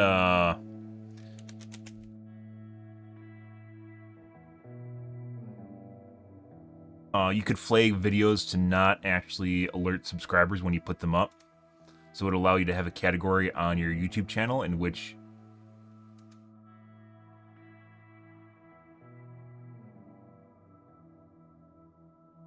it would not alert people and basically just be hidden on your channel, or just be a small part of your channel that people can browse through. Like full streams I don't want to highlight on my channel, but I'm pretty sure when I upload it, it still alerts subscribers that are have announcement on or alerts on. Gotten to the point where I almost want to do it because the big companies don't care, but at some point you're losing the games with cheaters, you reach a point the only way to know it. Yeah, that's one of the reasons I actually started playing on console. This was actually years ago, probably about 6 years ago. I actually started playing Modern Warfare 2, Advanced Warfare. I bought a console. I think it was a PlayStation 3 or 4. I think it was a 3. 4 maybe? 3? I think it was a 3. Not sure. I bought a PlayStation 3. This is after PlanetSide 2, where I got so pissed off at cheating, I was going to become an Advanced Warfare streamer. And I had a phase for about a month where I played on a console. I played Advanced Warfare on a console to get away from people cheating in Windows. And what would happen is you'd still run into people with Zims and stupid shit like that, and it would still ruin things. And at the end of the day, I found a couple different things, one of which is if you want to be part of the council gamers in Twitch, you basically had to own an Xbox. I owned a PlayStation. Like you're kind of like an outcast if you're a PlayStation player. Even though there's more people on PlayStation than Xbox, I found out that I should have bought an Xbox instead of a PlayStation. And on top of that, it made close quarters battles very, very fucking painful. Because of the low FPS, whenever you turn really fast, the game would just like stutter like a fucker. It was horrible. It was absolutely horrible. Coming from computer games, it was horrid. Absolutely horrid playing on a console. It was absurd. It's just like eye-jarring, just horrible. It's no wonder that people just like hold corners and then strafe out and just shoot people like run down hallways, because the gameplay was so horrid. It was so bad to deal with. But yeah, I came back to Windows and I just kind of, I'm still like, you know, I still talk about cheating a lot, but like it's just kind of like you're just gonna have to deal with it when you get to a high enough level. You just have to deal with people cheating constantly, like in Overwatch, for instance. Yeah, and then for instance, there's also the counter-espionage. So if you decide to make a device to help with cheating and anti-cheating, you're going to get a lot of people with a lot of blowback from people that'll get angry about it, about false positives, about having to buy new hardware, about the fact that you're going to outlaw, or not outlaw, but reduce the effectiveness of old hardware. What about all the guys with CRTs playing on their 4x3 monitors? You're going to change that and give them black bars? Why would you do that? Why would you be such a horrible person to give 4x3 monitors black bars? What about all the CRT people in Africa? What about them? Did you ever think, uneducated, did you ever fucking think about the kids in Africa that are on their CRT monitors, their hand-me-down CRT monitors that can no longer play your game in full comfort of 4x3 because you put black bars on their screen? God. Jeez. The nerve of this guy. Yeah, so you have to consider the opposite end of the spectrum, which is there's always cheaters that are going to try and defend their position using subterfuge. They're going to attempt to insert themselves into dialogue in a grassroots manner in order to undermine and underpin whatever you're attempting to do. And some of the claims are legitimate, and most of them are not. Like the kids that are talking about a false positive, reporting the wrong people. You're gonna ban people that don't deserve. Like when I type in, when I report someone in Dead by Daylight, I'm gonna ban someone that doesn't deserve it. That's not the way it works. I don't fucking ban people by reporting them. They just get reported, and then maybe they get looked into if they get enough reports. Fucking silly bullshit. And then there's the opposite angle too, which is you suck, and then they come at you for ad hominems. You suck. You only report people because you suck at the game. That guy just plays in his mom's basement 24/7, 365. That's why his third eye had gone opened and he can see through walls. Yeah, fucking weird. And it's Twitch is in a better place than it used to be. Twitch is in a better place than it used to be. Kids grew up and they realize that you can buy cheats now.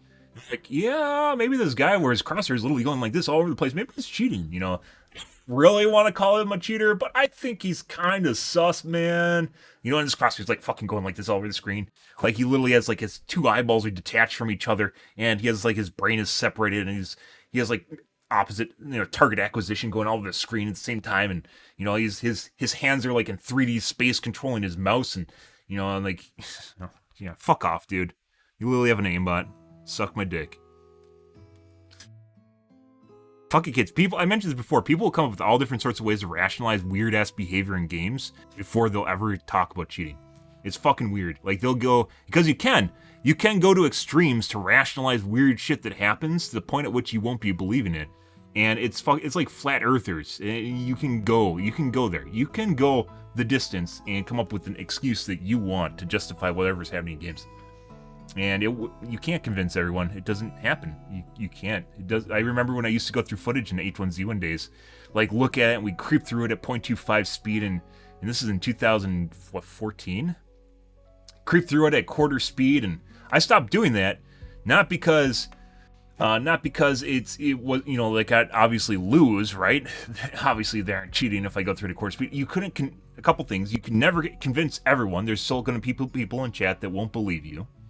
And then at the other time, it's a huge waste of my time. When I want to have fun playing a game, I don't want to sit here and review footage for an hour.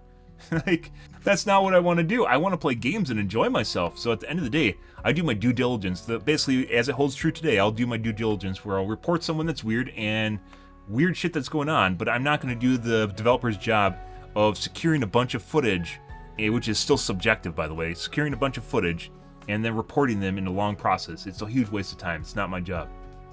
That's where I left off there, and I think it's relatively understandable, because I still want to play games and have fun. I mean, I can make a channel of it where I suss people out, right? And then we'll just get a bunch of contrarians in chat that'll be like, yeah, no, I don't think that's true. I mean, if you saw the 5 different perks that went off in exactly the right order, and he saw your foot around the corner, like, we have people that'll call out, like, I'll go back through the footage, and people, like, the weird thing I like talk about people coming up with excuses in their mind. Like, something sporadic will happen, and it won't make sense. And then someone will say, their brain fills in the gaps. So like, no, I saw the guy move XYZ in a corner around a corner or whatever, you know? Like, they'll fill in the gap. And then, like, you go back and you look at the footage and you don't actually see them. You don't see them at all. They weren't there. Like, their brain will literally fill in what makes sense to them. That doesn't include cheating, because no one cheats, right?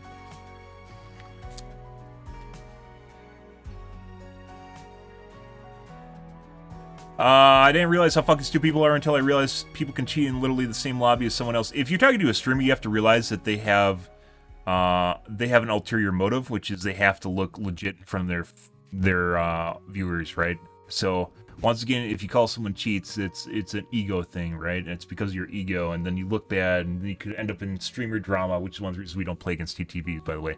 You can end up in streamer drama. Where we had a game. What was it, like 2 weeks ago? We had a game like 2 weeks ago, in which I played against someone that does not stream DVD, by the way. I played against someone that does not stream DVD, and he told, he does not stream DVD, and he wasn't streaming, he sporadically streams. There's a Steam profile.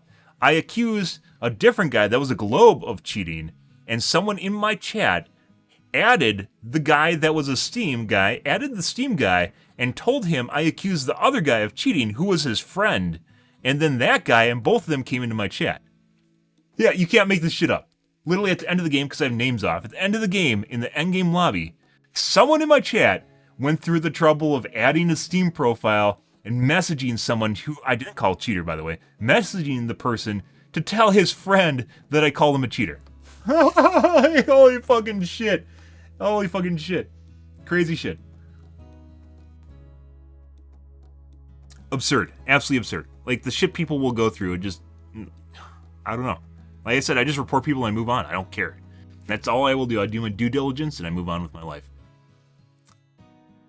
Yeah, so on Twitch, though, you have to realize that people are unwilling to call people a cheater because they know the implications of such, and they don't want to be known as the guy that calls someone cheaters, right? You wouldn't want that. Yeah.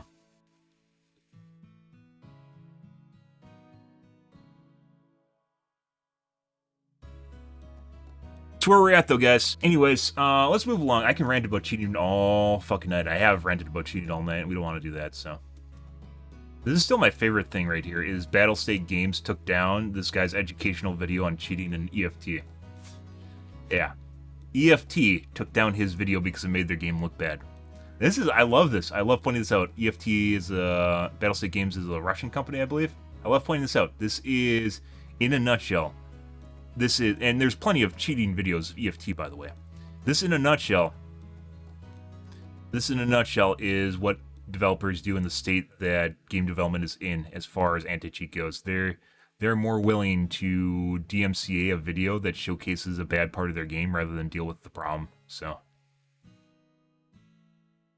that's sad.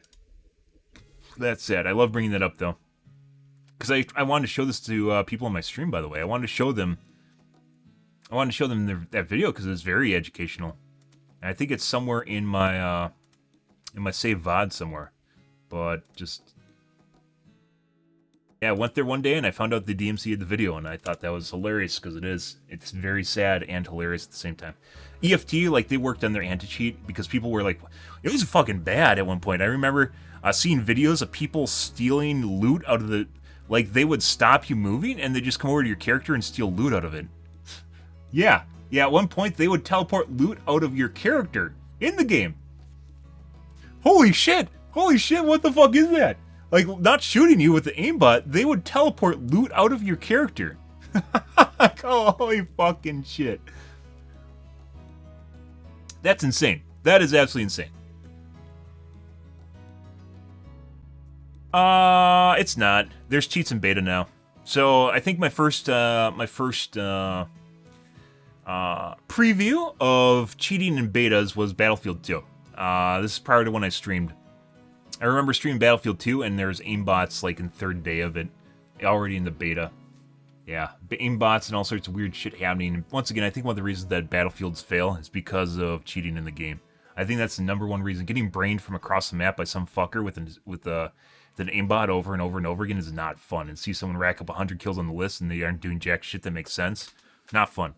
Not remotely fun. It's not competitive. It's not interesting. And, yeah, it just kills the whole vibe. But anyways, Warzone definitely has cheats on day one. That's a big name right there. And the bigger the name is, the more likely it is to have people cheat. So, cheats in Warzone 2 will not work on the real game. Only remains to be seen. I mean, there's a lot of websites. You can just check the websites. There are reputable brands now for cheating. So, yeah, if it's on their website, you can pretty much guarantee it works. And then, of course, it doesn't take into account all the Chinese cheats. There's a lot more Chinese cheating than you'll find on Google, for instance. Was it Daobao? There's a marketplace in China where you can sell cheats. Daobao? But basically a bunch of freelance programmers basically make cheats for video games. Obviously, you need someone that speaks Chinese to navigate it because it's a piece of shit. Holy fuck. I remember going to the website. It was horrible. It was super unintuitive. It's like they don't want people to find the merchandise. Almost as bad as Amazon, but not that bad. Amazon's pretty horrible. It's like they don't want people to find what they're looking for. Absurd. Like, we have millions of items, hundreds of millions, tens of millions of items, and we don't actually want you to find what you're looking for because you might purchase it.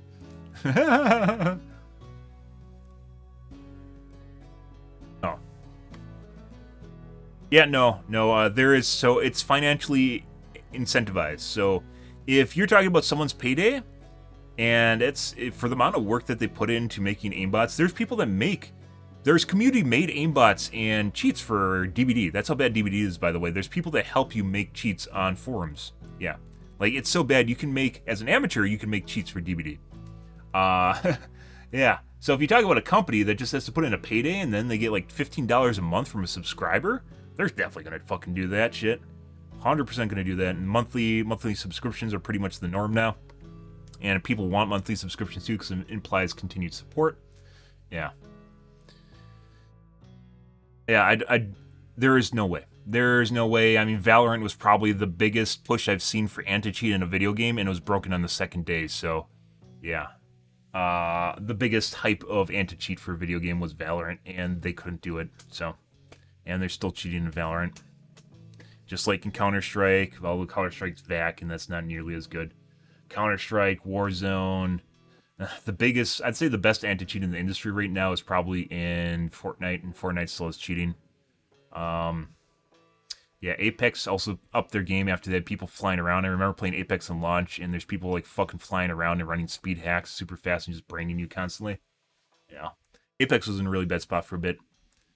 But once again, once they get down to the point of people just using kind of like a aimbot and you not really noticing, they're kind of fine leaving it there. And same thing with the wall hack, which is enough to basically be the difference between you ever reaching pro and or just being a normal player. So. Yeah, I would. Companies love beating their drum and talking about how good their anti-cheat's going to be, and then they just fail miserably at it, and they just pretend it never happened. So, yeah. No. I think one of the safest places you can be right now is in console-only lobbies.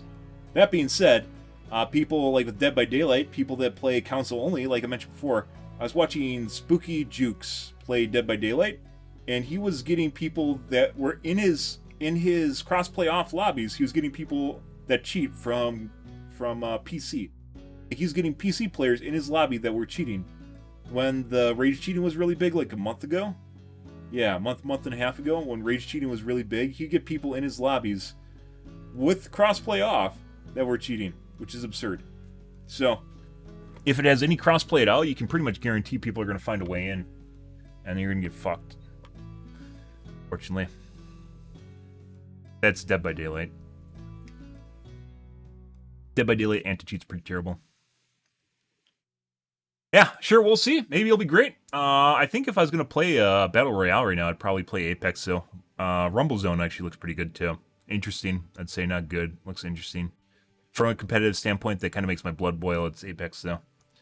Fortnite's kind of went the way of the dodo. They never really improved the game after it kind of took off. They've added a bunch of random shit to the game, and they love sprucing it up with new events, but the core game itself, I think, it has a lot of problems, which were showcased very well when No Build came out, mainly because a lot of the weapons just suck, or they're just way too powerful, and you can just, like, if you have a laser beam, you can just crack someone from across the map and they're just dead, which is pretty absurd in a battle royale. Less fun than Warzone, in my opinion. In the game, I think the base gameplay never really improved because they stuck with their shtick, which was the building. But I don't know. I wasn't really against. I enjoyed playing Warzone back when I played it. It was all right. I stopped playing first-person shooters because I finally reached my tipping point where I couldn't handle the broken netcode because I had cable for a long time while I streamed. I got fiber 2 years ago, a year and a half ago, in January. So 2021 in January is when I got fiber, and I was playing Dead by Daylight. I basically gave up and became a Dead by Daylight streamer because Dead by Daylight doesn't have netcode problems that other games do. There's instances where you'll miss hits and shit like that, but it's not like a first-person shooter. It's not like you firing a half a clip of ghost bullets into people, and they just go, oh, what's that? And then they turn around and insta-give you. So, yeah. I switched to Dead by Daylight basically when I ran out of steam as far as performing in a first-person shooter goes. And I haven't went back because actually I kind of enjoyed Dead by Daylight, and it's not just because I kind of failed at first-person shooters. Rather, it's because there's a lot of intricacies in Dead by Daylight that makes it interesting and unique that you don't get in any other game. And I don't think there should be any other game like Dead by Daylight because it's fucking weird.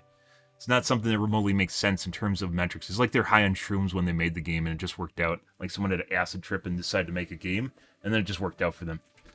So, one of the reasons I still play it, though, is because there's a lot of weird nuances and intricacies between interactions between you and survivors, vice versa, and what you're doing and being able to navigate perks and what's happening around you, and being very aware of your surroundings. People say this is a party game. Dead by Daylight is not a party game.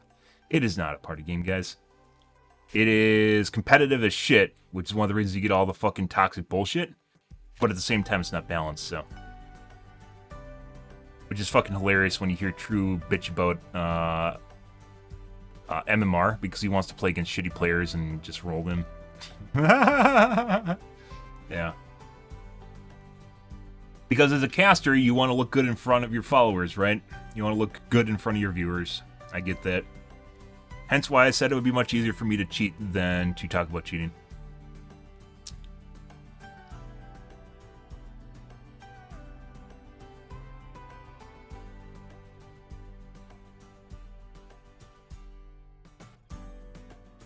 Appreciate how this beta Overwatch character's only trait is manslaughter.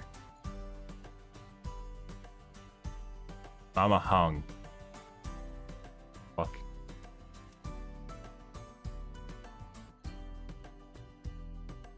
Oh my god, cosplay. I love cosplay.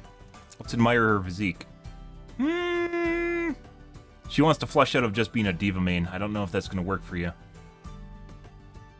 Try. Cosplay looks pretty good, though.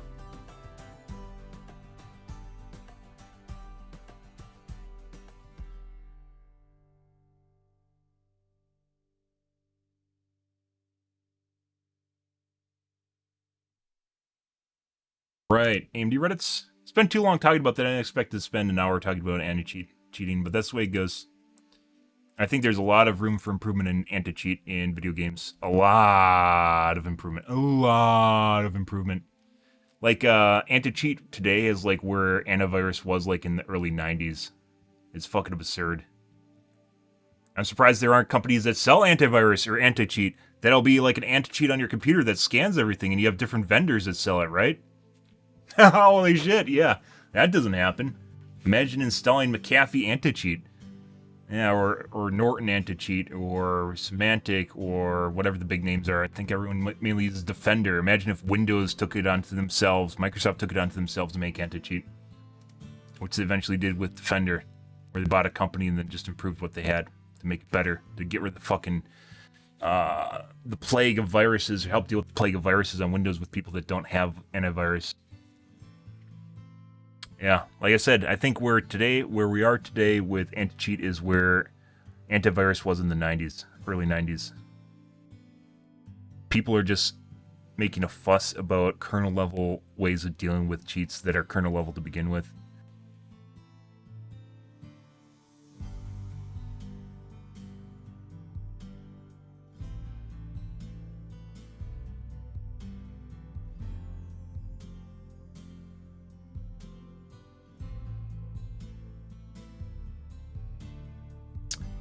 Doesn't look like much of anything, guys. Just waiting for the launch of the 7000 series and NVIDIA graphics cards, as well as AMD graphics cards, also Intel graphics cards. And then there's the 13000 series from Intel sometime. I don't know when that releases, though. Let's see.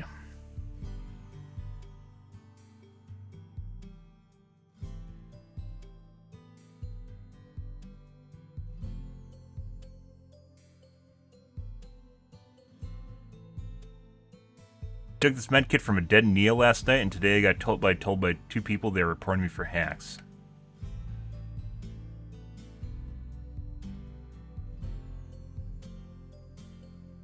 This is a play. I don't think this actually happened. This is probably a play on that one guy. By the way, I'm pretty sure you can use a controller on Windows, so this doesn't mean shit. I don't know if you get the aiming ridicule, though. This is a play on that one guy who was accused of cheating because he had a cake.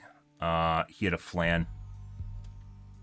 This is probably just a gimmick bait. This guy might even be cheating. He just wants to get an upvote on Twitter. Or on Reddit, excuse me.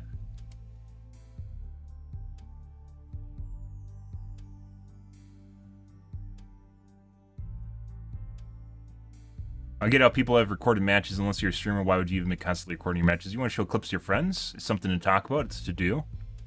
Why do people play video games, man? You could just watch someone play video games. Isn't it more fun watching people play video games that are just better than you? Fuck off.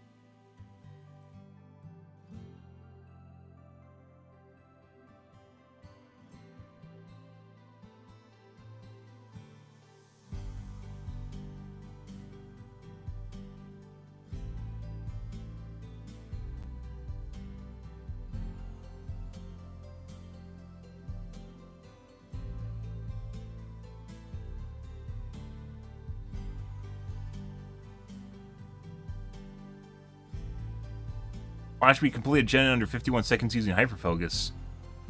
But I think chances are he's using a cheat. We've talked about this before. Back when I used to play Overwatch, pretty much every Widowmaker clip on Overwatch would oftentimes look like an aimbot on the Overwatch Reddit. So I'd joke about it every time we saw it. You just assume people want credit on Reddit. What is it called? Karma? They want karma on Reddit, so they post clips of them doing something amazing that you probably wouldn't otherwise be able to do, and it's just a cheat.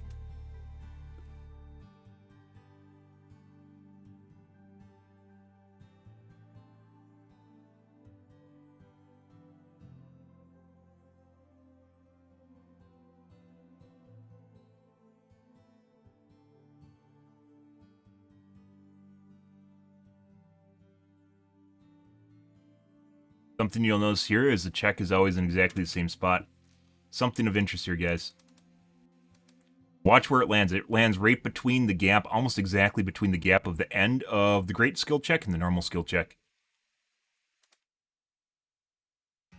See if it varies. Like a good cheat, if you're doing this, usually you're the only person looking at your screen, so it doesn't matter. But a good cheat would actually vary where it lands in the great skill check. That one did change a little bit. Right at the end again. Yep, exactly the same spot.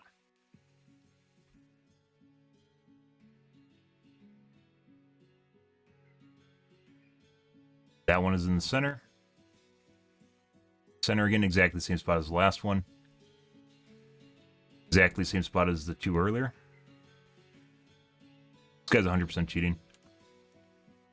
Shit.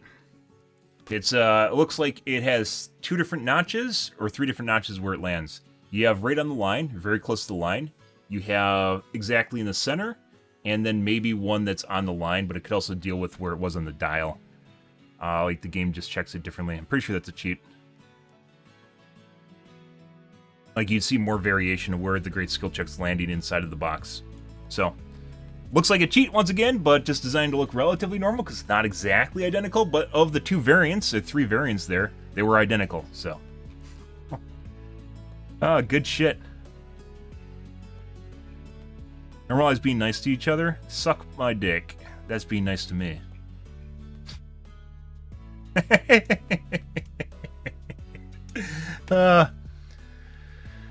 Some people don't deserve you being nice to them. Let's just go that way.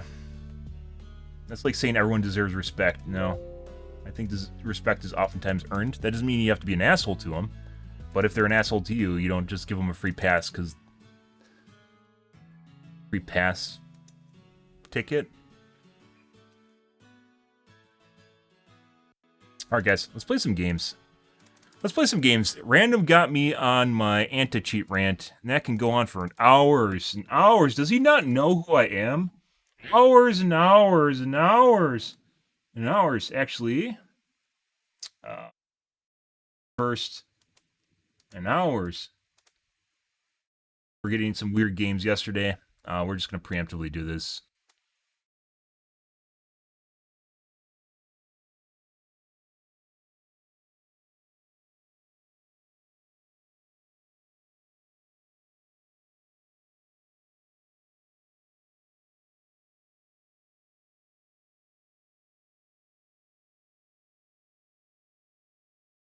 Uneducated, I think, just wanted me to kill my channel. That's what he's doing here. He's like, some people are watching him. I think we're going to stop them from watching him by getting to talk about cheating. That's the way that it really works. You have to think four-dimensional chess, guys. You have to think 3 levels deep.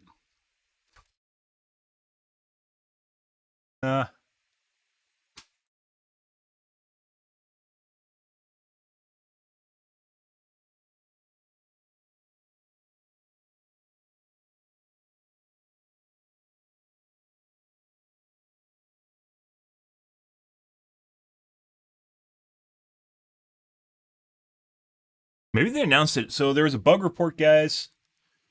There was a bug report for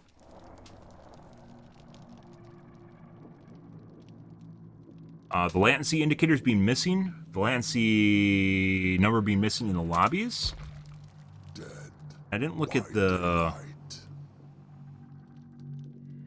known bugs at the bottom. Maybe it's included here.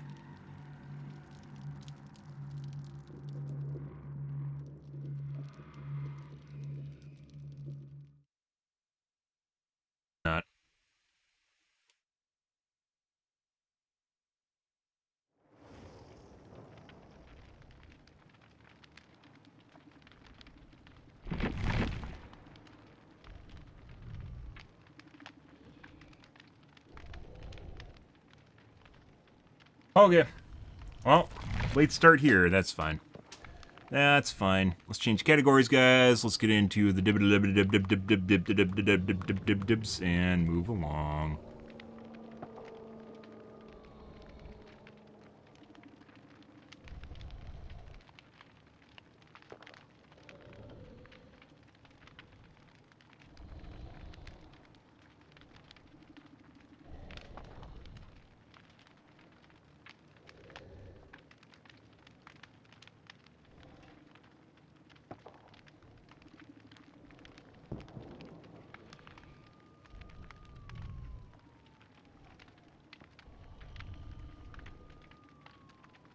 Okay.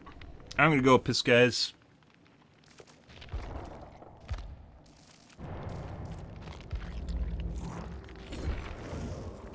Shitload up before I forget, which I will.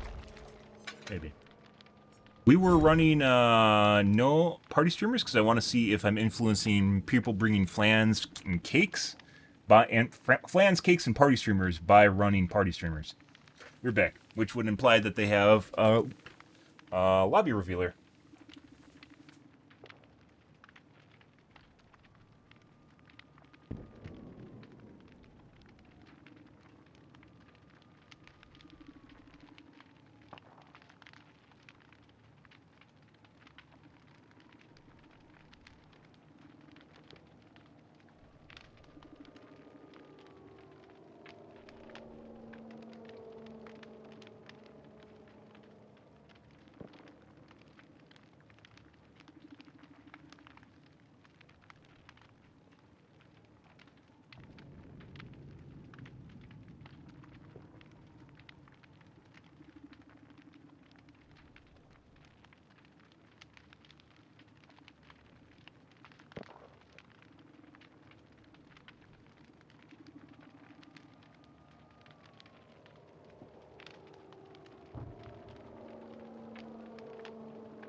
Okay.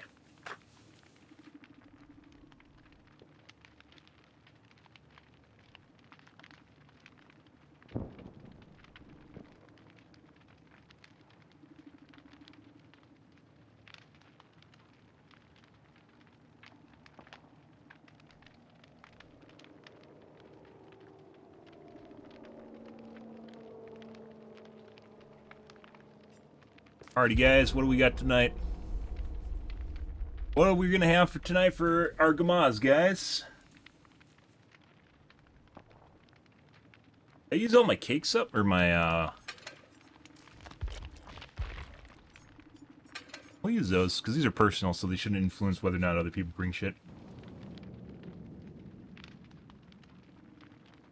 Maybe. Once again, guys, the drop rate for add-ons for killers is still lower than prior to the anniversary update. I'd say about 2 million BP right now is worth about 1 million prior to the anniversary update, which is pretty absurd, just in terms of amount of add-ons you're getting when you're looking for them. It doesn't matter that they reduce the price of the nodes. It doesn't matter that they increase the rarity of stuff. They just don't give you the stuff that you need because it's meta and the drop rate's lower. Because it's engineered that way. Because BHVR knows how to keep people playing, I guess. It always has been. Like, the Memorial for Shape is probably the most popular example. Green Memorial is rare as shit.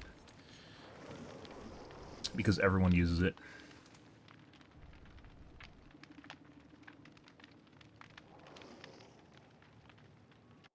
Have 2 TVs, possibly.